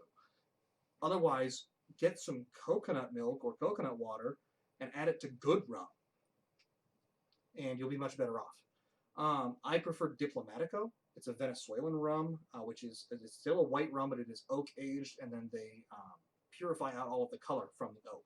So still a white rum, but a much better flavor. You can get things like Havana Club. They have a couple different options. It's a Puerto Rican rum. There is a Cuban version that someday America may have again, as the Cuban embargo slowly drifts away. I'd love to try it and see the difference. But yeah, I would say for me personally, my next bottle is usually rum because it is such a versatile addition. Vodka is great because, again, it makes everything alcoholic. If you want to add alcohol to something, vodka is it. But from these, yeah, my choice would probably be rum. And probably tequila after that. Yeah, vodka for me is a distant third. I tend to not always keep a bottle on hand because I could do so much more with other spirits. My bar is fairly full. Like I said, I have 8 different whiskeys, I think 3 or 4 gins, 3 or 4 rums, a coffee liqueur. I do have a bottle of Malort just because I like it, but it's not for everybody. It's a wormwood liqueur. It is very, very bitter. Diesel and grass clippings is about the flavor profile on Malort. And it sticks with you. Absinthe is another one that not everybody is used to. It's become legal in this country again, so it's something you can get a hold of. There are things out there like Fernet Branca, which I was told by a bartender in Belgium at a place called Uncle Babe's Burger Bar. Fantastic burger bar if you're ever in Ghent. Shout out to Wooter. Go there when the pandemic's over. Good burgers. But yeah, I was told that Fernet Branca is something you have to sip 3 times. And after 3 times, you either like it or you don't. I like it. Not everybody does. Again, it's a very bitter drink. There's a wide world of spirits out there. Be willing to try any place you go. I was in the Philippines. They have some beers and things there that I tried. Their alcohol selection in the Philippines is fairly limited, at least the places where I was. Doesn't mean there's not something out there. When your tequila has things like scorpions in it, likely it's locals trying to screw with you. It exists. There's Cobra alcohol. I mean, again, it's gimmicks. Find what you like and drink it. If that means Cobra venom alcohol, I mean, make sure it's safe. Don't buy things out of the back of a van. I mean, there's a lot of places that could go a little bit dark. But yeah, find a local place that you enjoy. When the pandemic's over, find a bar that you like and a bartender you trust. I love nothing more than finding a good cocktail bar and saying, what do you like? It may put them on the spot. They may not get that question a lot. They may get it all the time. It really depends on the bar. When we were in Belgium, we went to 3 different bars. 5 different bars, technically speaking. So one of them was a tiki bar. That's where we got our rum, the complete guide. It's called the Drifter. It is a fantastic place. You get the chance to go. Tell Tom we said hi. He sent us over to a place which no longer exists, called Proof, which was both a bottle shop and tasting bar. I don't know if it was the pandemic or if they were gone before that. It's been almost 3 years since we were there. So that is a loss. There's also a couple of gin bars. We went to Uncle Babe's. Fantastic. I'm trying to remember that bartender's name. She was very knowledgeable. I can't think of her name now. Fantastic woman. If you're in Uncle Babe's Burger Bar in Ghent, Belgium, and there's a woman behind the bar, she knows what she's doing. Trust everything that she says. Brilliant woman. There's also... She has red hair. Mm-hmm. Yes, she does have red hair, which at least she did when we were there 3 years ago. These things change. There's also a bar there called Jiggers. That is a marvelous bar. They have a menu that is 6 drinks long, but if you want it and you can describe it, they can produce it. I specifically, we went in there just to see what it was all about. Again, they had 6 drinks. We tried, I think, 3 or 4 of the 6. And then I said, listen, you guys have an heirloom apple liqueur that you produced here in Belgium. I want to try that.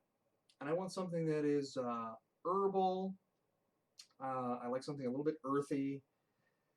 And then maybe something sour. And they said, okay. And they just started grabbing bottles. I don't know what they called it, but it was delicious. They also had the only Bloody Mary I have ever enjoyed. They centrifuge their tomatoes so that it is a clear tomato-flavored liquid without all of the particulate. I don't like drinking salsa. It's just me. The drunk phytologist here enjoys her Bloody Marys. I'm like, neat. I'll eat my salsa with chips, thanks. But hey, the Bloody Mary is not for everybody. Again, it's what you enjoy. So for me, Bloody Mary is not it. But for some people, it's great. You know, but I will sit and happily, drink a martini, and most people look at me like I'm crazy. So yeah, it really is what you want. And yeah, I will happily drink a dark and stormy or a Moscow Mule for that option. And again, the dark and stormy with a Moscow Mule, your play space is your ginger beer. Copper mugs are great. You may basically almost anybody that has done the metallurgy, you may want to make sure that your bar has stainless lined copper mugs. Copper poisoning is a real thing. Keep your Moscow Mules safe. Drink them with stainless lined mugs. Or be me and have like 1 a year, and so your copper mug is okay. I spent, I think it was 2 years, tracking down a copper mug from the Indiana State Fair. So it's a hand-wrought copper mug. I, again, make like 1 Moscow Mule a year just to make it. The copper mug is great. Keeps things cold. But yeah, if you're buying copper mugs, especially for your home bar, make sure they are stainless lined. Because the acidity in your lime juice will break down the copper. Copper poisoning is a real problem. And the more of them you drink, the worse it gets. So stainless lined all the way. Copper exterior, great. And the copper is there, again, to keep the drink frigid. I mean, Moscow Mules should be hard to hold. Oh yeah, our pleasure. I forgot all about that. I did make sure, as I recall, that those were stainless lined. So yeah, keep an eye on your copper mugs. But no, like I said, my next bottle, rum. Any other questions while we're here? Otherwise, I will continue to happily drink and contemplate the gyro that I will eat when you're done. Yes. Again, for me, yeah, the Moscow Mule is all about when the mood strikes you. They're great in the summertime. Go for a spicier ginger beer. They're not a bad winter drink either, especially if you go with a spiced rum. Thank you very much. Yes, everyone, this is a birthday stream for the birthday boy. The plague is gone. What bar are we going to? That's a great question. I need to find a good cocktail bar up here. I have been informed that we do have a good tiki bar here in the Twin Cities. Still haven't gone. Didn't get a chance to go before we were locked down. Out here local to us, I have not found a bar pre-pandemic that really spoke to me. A couple of good breweries in the area. There are some excellent breweries here. Yeah, the Lapham Home Bar is a strong bar. If you ask, we also known as by day it's the Middle Earth Bed and Breakfast. By night, but by night it's a bar. Yes. Speakeasy. Yeah, Psycho Susie's. Yeah. Ooh, the loss of a good tiki bar. I weep for Kansas City. Yeah, I've heard good things about Psycho Susie's. Maybe get a chance to go once the pandemic is over. But yeah, like I said, I keep a fairly stocked home bar. If you have a particular drink, if you ever come to visit, we certainly will try and meet that order. A couple of folks that have been seem pretty pleased. I tend to stick to an aviation for those that are not. Yeah, the aviation for me is the non-gin drinker's gin drink. It is a mixture of gin, lemon juice, maraschino, and creme de violette, which is not a common ingredient. Really, as far as I know, the only thing that uses it is an aviation. Yeah. So it is a violet liqueur. They take violet flowers and take them and mix them into a neutral spirit to produce a violet flavored, floral liqueur. It's pretty good on its own. I'm not gonna lie, but it's not everybody's cup of tea. Someone asked for a drink in a blender. How far through the ball do you toss them? It depends on the drink. So the big thing is people are used to when you go to particularly restaurants, and again, it's a speed and convenience thing. A blender drink is great at a restaurant bar that is not a true bar. So your Applebee's, your Chili's, your TGI Fridays, because it's quick. You throw some things into a container, you dump some ice in, you press a button, you make money. There's nothing wrong with a blender drink. They are effective. They also are huge money makers. If you have the opportunity to be someplace where they have, say, margaritas, most Mexican restaurants in the U.S. will have margaritas, ask them if they will make them traditional. Mostly because you're going to get more spirit than you will in a blender drink. Most of a blender drink is ice. It's mostly water. They are making a ton of money on those blender drinks. They will happily serve you blender drinks. But a traditional margarita, and the way that I will make a margarita is, it's going to be lime juice and tequila, and triple sec if you're feeling saucy. But you don't even need that. I mean, tequila and lime juice is enough. Triple sec is there to give you a little bit more sweetness, and your triple sec options are broad. Your Cointreaux, your Grand Marniers, any name brand triple sec, even the Kuiper is not bad in that instance. Again, I avoid most of their stuff, but in a pinch it'll work. Otherwise, I just add orange juice, or again, just straight lime and tequila. Because special, but if you have a good tequila, gotta have a good tequila. Gotta have a good tequila. But yeah, your blender drinks are there to make money. There's nothing wrong with them. Same thing with a daiquiri. The frozen daiquiri is a marvel of profit margins. It is fantastic because you put about, $1 of ingredients in and charge $6 in a small town and like $9 in a big city. Yeah, you make a killing on frozen daiquiris. If somebody starts pouring ice in a blender when you order a daiquiri, order something else. A daiquiri is my go-to drink, and this is actually, again, a theory from Sasha Petrosky's regarding cocktails. Find a drink, and this can be any drink. The daiquiri is great because, again, a good daiquiri is 3 ingredients. A good daiquiri is 7/8 ounce to a 1 ounce of fresh lime juice to taste, because again, fresh. 3/4 ounce of simple syrup, and 2 ounces of a white rum. That's it. 3 ingredients. 2 ounces of white rum, 3/4 ounce simple. So there's your sweet, there's your strong, and then 7/8 of an ounce to an ounce, so 26 to 30 milliliters of lime juice, based on how tart your lime is. So there's your sour, your sweet, and your strong. What you do is you pick a drink. It doesn't matter what the drink is. It can be a Manhattan, it can be an old-fashioned, it can be a daiquiri. I use the daiquiri because I enjoy a good daiquiri.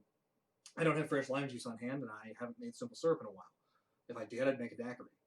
That's also great for the one-bottle bar. Find a good rum that you like, buy limes, make simple syrup. If you can boil water, you can make simple syrup. Take a cup of sugar, a cup of water, put them in a saucepan, stir it. And when it becomes clear and syrupy, let it cool. Put it in a jar, or a bottle, or a can, or a plastic bag.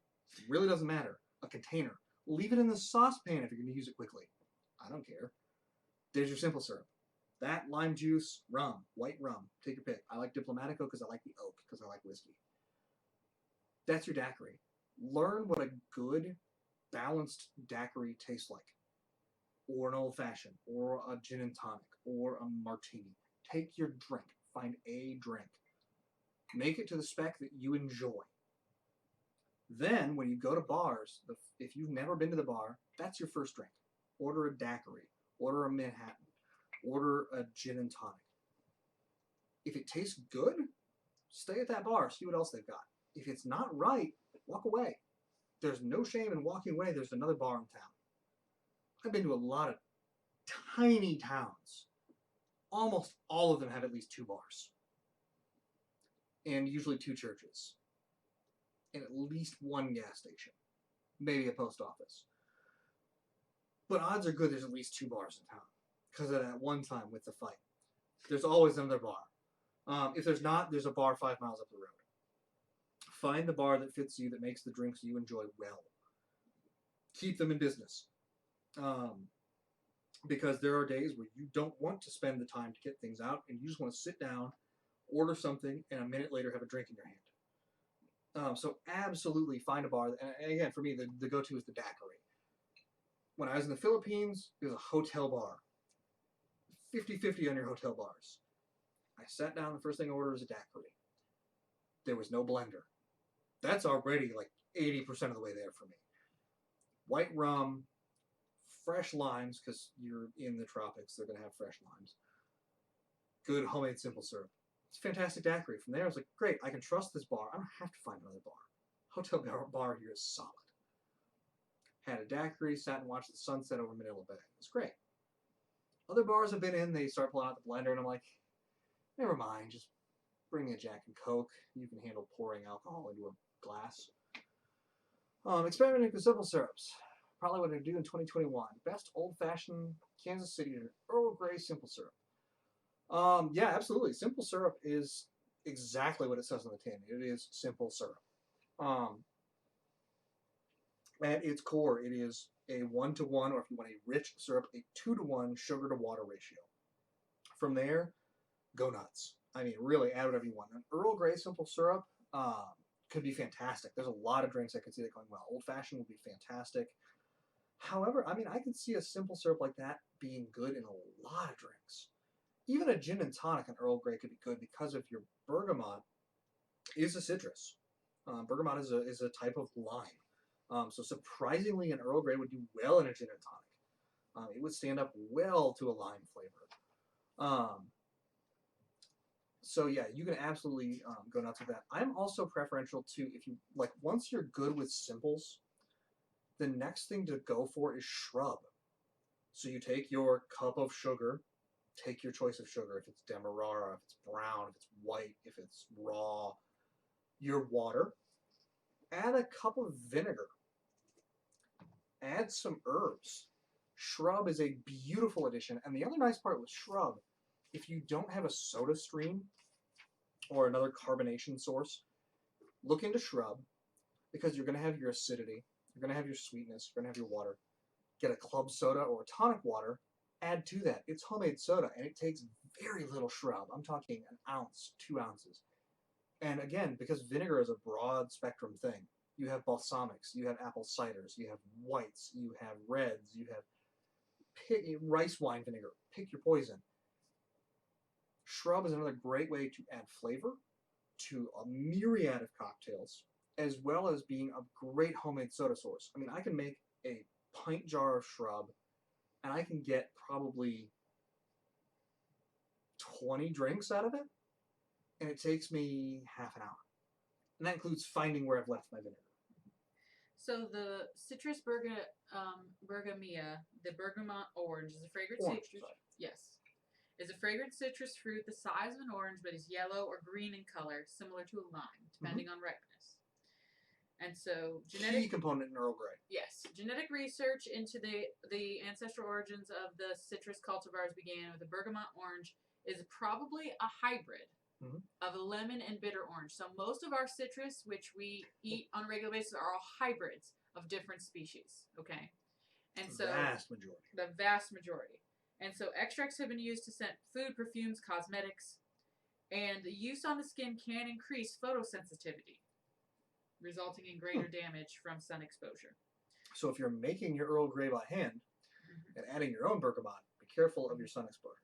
Yes, the word bergamot is etymologically derived from the Italian word bergamotto, ultimately of Turkish origin, which is Be'armundo or Be'ermut, which is Lord's pear or Lord pear. Okay. Yeah, bergamot, great addition. And as the Muse points out, it is used in a lot of shaving soaps. Yeah, it's a great citrus addition without being heavy like a citron, a lemon, bright orange. But it gives you enough of a citrus odor. It's great for that. Yes.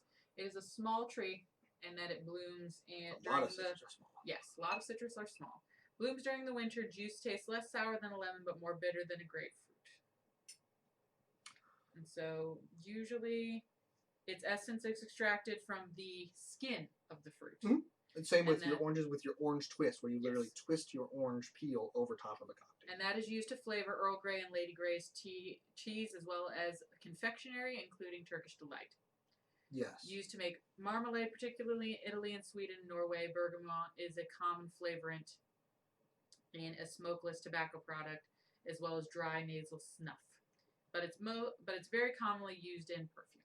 Yeah, it's a fragrance. It's a very strong fragrance, very strong aroma. But yeah, as stated, it's not quite as like tart or sour as your lemons, but it's not quite as bitter as, say, a grapefruit flavor. It's a nice kind of middle ground, beautiful aromatic addition. Thoughts on smoked cocktails where they've been hit with wood smoke? So typically your smoked cocktails are smoking the glass, actually. So it's leaving a particulate in the glass. That falls into a similar category with things like rinses. So you may see the classic rinsed cocktail is the Sazerac. Very, very famously made in New Orleans. If you're in a bar in New Orleans and they don't have a Sazerac, leave the bar. Find a new bar. Sazerac is the drink in New Orleans. In that you take absinthe and splash it in, either rinse the glass or you can spritz it over top. There's a lot of ways to do it. And absinthe, another much maligned alcohol or liquor or spirit in the United States because of most of it being banned, only having absenta, which is functional. It's not great. True absinthe, one, is very expensive, and two, is a very, very herbal thing, not for everybody. Smoked cocktails, that's another thing that's kind of equal parts showmanship and flavorant. They are a fantastic addition to your bar game if you're wanting to kind of up the showmanship, particularly for parties. But I've been at several bars that do smoked cocktails. It definitely adds something. And you can add a lot of different things. There's several ways to do it. I've seen, if you watch Cocktail Chemistry on YouTube, you can purchase from Amazon. It's a smoking gun. You take tiny wood pellets. It's got a long tube, and you can smoke a glass directly and let the smoke kind of settle down into the glass and then pour the cocktail in. I have also seen there is a bar in Indianapolis called the Spoke and Steel. It's technically a hotel bar, but they are probably one of the better cocktail bars in Indianapolis, if not the best, as far as creativity. There are, if you talk to the bartenders at Spoke and Steel, they know some better places, but they are very out of the way. That's another great tip to finding fantastic bars. Find the bar that the bartenders go to. We ended up, I don't even remember the name. We ended up at a bar with a bartender friend of mine from Indiana. Is Matt McClendon here? Yeah, he is. So it's Zoe. But yeah, a friend of ours is a bartender, and she said, "Hey, I know a bar to go to." The entrance was literally through a double wide. It is not something. It was like a house attached to a double wide, attached to another house from the exterior. Interior is all one big bar space, but like they had converted it, and I'm going, this is kind of sketchy. One of the best old fashions in the city. So make friends with bartenders. They know the good places to go. But yeah, they would invert their glass over a cedar shingle that you would buy like for grilling fish, right? If you're going to grill salmon, you can grill it on a cedar shingle. They would buy the cedar shingles and they would take a pastry torch and torch the cedar and then place the glass over top of it. And you can also add herbs to that. I've had like smoked rosemary cocktails. I have had smoked sage cocktails. It's a great addition. It does add quite a bit of flavor. It is much like a bitters, but you have to be okay with having fire, particularly in your home bar with sensitive smoke alarms. Open a window. But yeah, smoked cocktails is definitely a great addition. And you can do a lot with it. Much like with grilling, you can do apple wood, you can do cherry wood. Smoking guns, I think, are usually between $40 and $70, just depending on the time of year. Just like with anything, it can become very expensive very quick if you want to get the really fancy toy. I personally don't have one. Would I use one if someone gave it to me? Absolutely. I mean, it's a great way to add a new dimension to your cocktails. Night Arts Dragon. We have a local place makes absinthe. I want to try it. Interesting. I was not aware there was any place in the U.S. that made absinthe. I would be interested in trying it myself. Mm-hmm. The joys of liquor laws means I probably can't get it out of state. But I do have connections in the state down there, so I can always, a couple of connections actually, you guys as well as another friend of ours. We were in St. Louis a few months back and picked up a bottle. So we were in St. Louis in 2015. And there is a distillery there. It's a Square One Brewery and Distillery. And their distillery is Spirits of St. Louis. Actually, you want to grab either the open bottle from under the bar or the closed bottle from the bar back. Okay, if you want to, you can look for absinthe in here to tell them what that means. Ah, yes. Let's see. So yeah, your absinthe, the core of absinthe, much like Malort, future present, is primarily based on wormwood, which there was some discussion of if it had hallucinogenic properties, and which was what got it banned in the U.S. That is incorrect and a myth. The reason people thought they were seeing things is they were just blackout drunk. Correct. So yeah, Spirits of St. Louis or Square One Distillery and Brewery make something that they call Vermont Night, which they used to sell in much smaller bottles. I was very happy to find it in larger bottles. It is a maple whiskey. Yeah, Spirits of St. Louis is if you can find Vermont Night, it makes the best hot toddies. That was the first time I had it. So we went there. They have a restaurant as well. It's a kind of a brew pub type deal. And God, what did we have? We had paella there. Yes. But when we were done with dinner, they said, would you like to try like a hot toddy? So first of all, they brought out an entire case of tea, like a wooden 18 by 24-inch box of teas, and a bottle of Vermont Night. I spent the next 3 days tracking it down across liquor stores because at the time it was a winter-only production. I believe now it is made year-round. But absolutely delicious. This particular bottle came to us by way of Indiana. We dropped it off in Indiana, and then it was brought up by my in-laws, joint phytologist parents, in exchange for Christmas trees that were accidentally delivered here. I am a big fan of that Vermont Night. So yeah, your absinthe primarily component is most of those are like references to and not a description. Okay. I haven't found the right page. You can keep taking. I will do this. So yeah, absinthe's primary component is wormwood. It certainly has some compounds that might be hallucinogenic, but the dosage required would be massive. So yeah, the green fairy is mostly meth. For years and years, it was illegal in the United States. The only was absinthe, which was absinthe adjacent. It was absinthe where it was no wormwood. It mostly tastes like black licorice, which is primarily from anise, which is not bad if you like black licorice. But yeah, there are definitely better absinthes out there. Absinthe is primarily something that traditionally is served roughly 6-to-1 water to absinthe. It's bottled at a fairly high alcohol by volume, roughly between 63 and about 78%. So fairly stiff, and it is served with an absinthe spoon and a sugar cube, which is the second reason I have sugar cubes, the first being old fashions. So yeah, wormwood is fairly bitter. It's a weed in a lot of areas. Primarily grown in Europe, was traditionally produced in monasteries, much like a lot of early beers. So if you want to know, anyone who finds absinthe intriguing should try growing a little wormwood, not to drink, as making any sort of decent absinthe requires a still, but simply because it's a beautiful and interesting plant. Mm-hmm. Many species are available at garden centers or from mail-order nurseries specializing in herbs. All of them sport exquisite, finely cut leaves. The one you're looking for is rarely labeled wormwood. Ask for it by its Latin name instead. The plant can survive winter temperatures as low as minus 20 degrees Fahrenheit, but prefers a warm Mediterranean climate. Plant in full sun, and don't worry about giving it rich soil. Poor, well-drained, dry soil is all at once. The plant will eventually reach 2 to 3 feet in height, but can get leggy if it isn't pruned, maintained in a well-behaved mound, shear back half the foliage in June.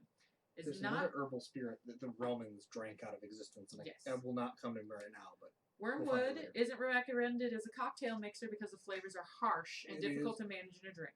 Very pungent. Still, if you're planning on inviting some poets and painters over for an evening of absinthe, cut a few branches and bring them indoors to invoke the spirit of the green fairy. Like many medicinal tonics, wormwood wine eventually became a recreational drink, vermouth. Wormwood also added a bitter and antimicrobial element to beer before the use of hops. So that would be your things like your Frauch, which is a heather beer, or your Groot, which is a beer made in Belgium without hops. Yes. So, although it's your bittering agent. A. absinthium is the most best-known species, several other species native to the Alps, so this is where they grow, are collectively referred to as juniper or are used in liqueurs, including a liqueur called juniper that perhaps best captures the actual flavor of the herb. And malort. They tend to be small, rugged plants, some only a few inches tall, that thrive in tough, rocky conditions. Wild species are protected and can only be harvested under very limited conditions. Rumors of wormwood's dangers are greatly exaggerated. While so here's your green fairy. While the plant does contain a compound called thujone, which could cause seizures and death at very high doses. Extremely high. The actual amount of thujone that remains in absinthe and liqueurs is actually quite low. The story of absinthe causing hallucinations and wild behavior among France's Bohemian set in the late 19th century are most likely false. Perhaps it was caused by the extraordinarily high alcohol content of absinthe. Correct. It was traditionally bottled at 70 to 80% ABV, making it twice as alcoholic as gin or vodka. Normally bottled at 35 to 40%. Absinthe is legal today in Europe, the United States, and many places around the world. Some governments regulate the amount of thujone that can be present in the finished product. This is zero here. This is in spite of the fact that many other culinary plants, including sage, are even higher in thujone and aren't regulated at all. That's classic with many laws based on fear. And maple whiskey sounds familiar. Sister might have it. Yeah, it's if you were in Missouri, the joys of alcohol and beverage law in this country. Every state has their own, and shipping across state lines is very expensive and requires a heavy amount of litigation in a lot of cases. Yeah, if you can get a hold of some Vermont Night, highly recommend it. Hot toddy. You can use straight hot water or particularly tea. For me, with Vermont Night, I would go with something, go with a rhubarb. Go with something that's got a lot of body to it. This is very sweet. It will stand up to a lot of tea punishment.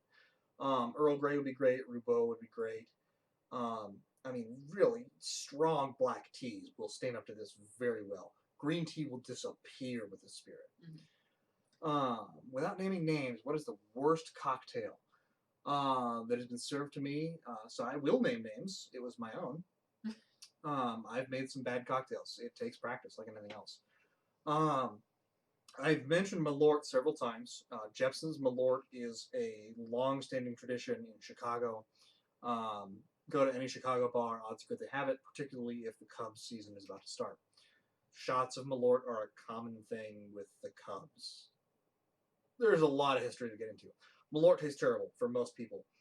I've found roughly a third of people are okay with it, and probably 1 in like 20 will actually actively drink it, like me. It tastes terrible. It's very, very bitter. It is a liqueur of wormwood. It is only wormwood. There's nothing else. Absinthe usually has a lot of other botanical ingredients. Yeah, Malort is evil. But knowing that it's wormwood, much like absinthe, I took the opportunity based on a suggestion from a coworker of mine. Absinthe traditionally, like we stated, bottled 70 to 80%. It's usually watered down significantly with sugar, and that sort of tempers a lot of the flavors. The answer to that, because it technically is a cocktail, it is water, it is a strong alcohol of some type, and sugar. I did attempt to treat Malort much like absinthe. Malort doesn't care. Malort continues to taste horrific no matter how much water or sugar is added to it. I will speak from experience in that a 14-part water to 1 part Malort with as many as 7 sugar cubes does nothing to Malort. It still tastes like Malort. There's just a far greater volume of Malort-flavored liquid. Sugar does nothing. Sugar runs from the presence of Malort. It transpires to another dimension. It breaks the laws of physics to disappear and allow Malort to continue to exist solely in a now far larger volume. So if you like Malort, if you are weird like me, and bitter is a good flavor, find a bottle. It's an experience. That's the only way to describe it. And if you hate it, please feel free to contact me directly. I will happily accept any and all donations of Malort. I will drink it as it stands directly in a cup. Because mixing it with anything is impossible. I have never found anything that will ever balance the flavor of Malort. It is a terrifying eldritch entity bottled for two-fisted drinkers. This is not a plug for Malort. It merely is the existence of Malort and my joy in drinking it to the horror of those around me. This has been your PSA. The more you know, G.I. Joe. Yeah, it's as far as bad cocktails that are not Malort related, but I had to tell a story because it's just the horrifying level to which you can attempt to dilute it and nothing happens. Malort is a devil. As far as worst cocktail, God, things that college students think are cocktails, which is to say Hawaiian punch and alcohol. It's a terrible cocktail because it gives you a miserable hangover. Sugar is a huge contributor to the bad hangover that most of us learned in college. You can get away from that. Avoid sugar. Things that have lower sugar content are better when it comes to hangovers. If sulfites are a problem for you, avoid a lot of sulfur-heavy red wine. But yeah, bad cocktails, God. I've had some cocktails that are way too sweet. Too sour doesn't bother me much. There's a pucker factor that you're just not a fan of. But if you can suffer through Warhead's candy, a too sour cocktail is not impossible. But I've definitely had some things that are way too sweet, where it's just candy water. And I'm like, sure, I can drink a lot of these, but is it a good cocktail? No.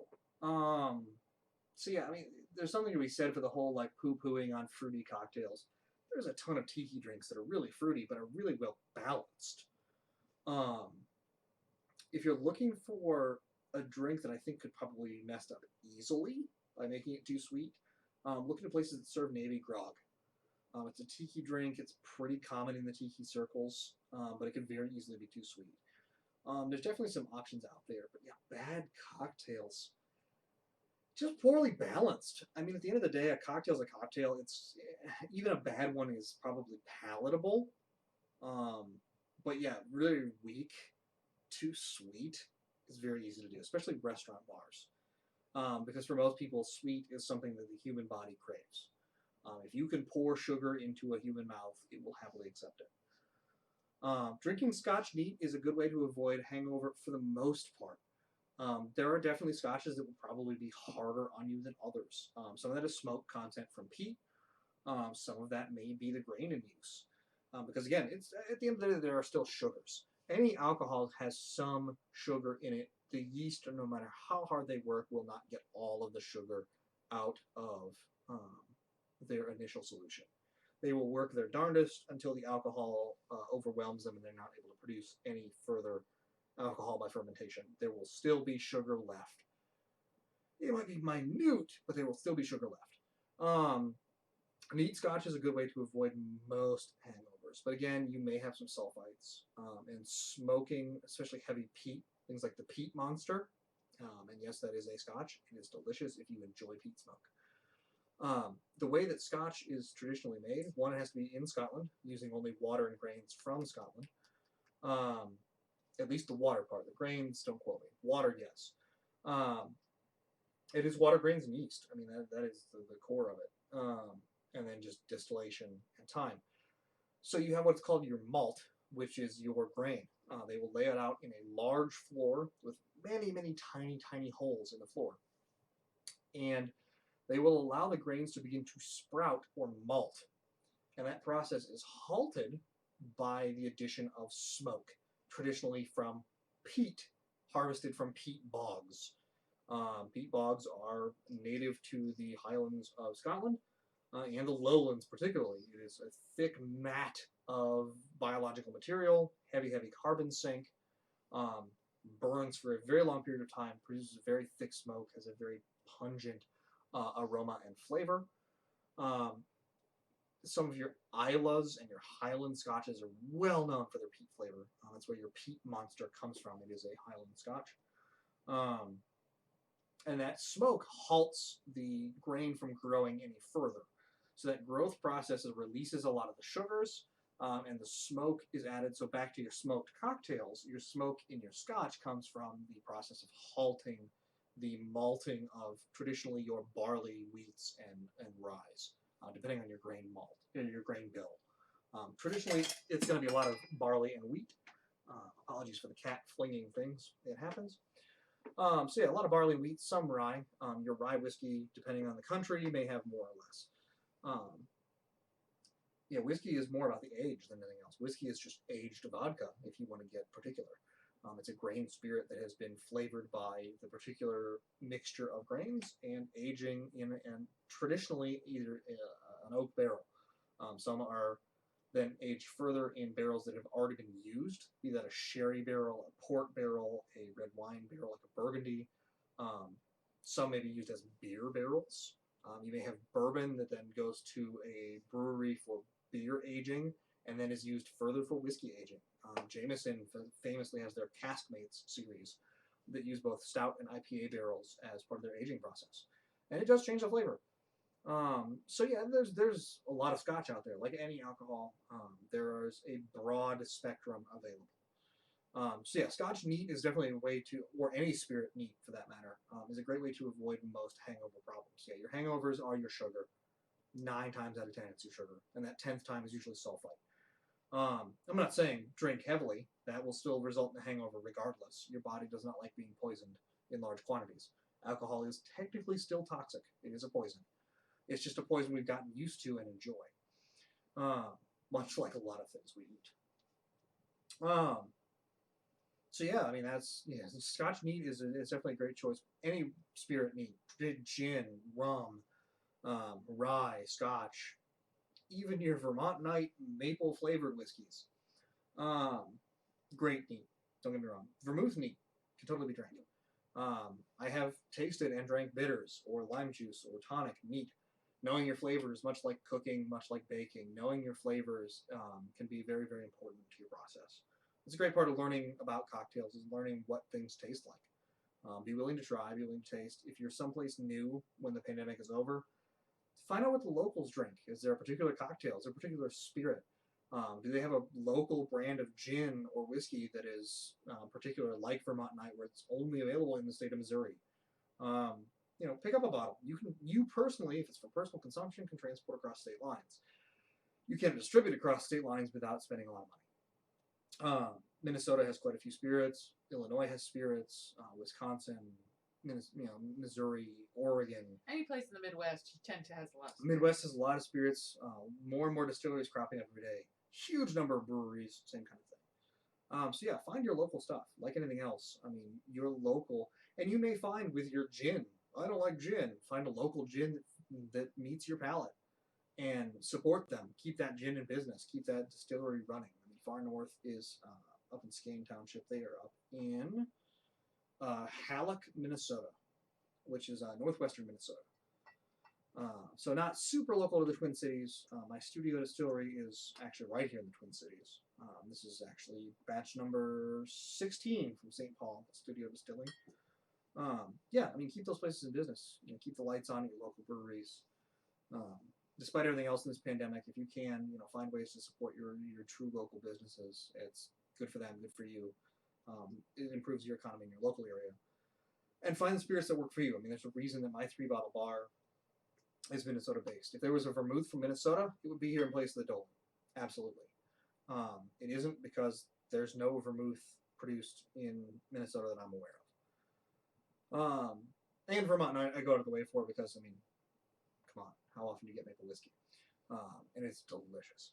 It makes a great old-fashioned, too. You don't have to add sugar if you don't want to. It's a great addition, don't get me wrong, but if you want no additional sugar, the maple syrup, maple flavor that's in this is fantastic. I think that brings us to about 2 hours. Yep, I think we are about good. So. Any last-minute burning questions before we sign off? If not, we are certainly available via Twitter. Mm-hmm.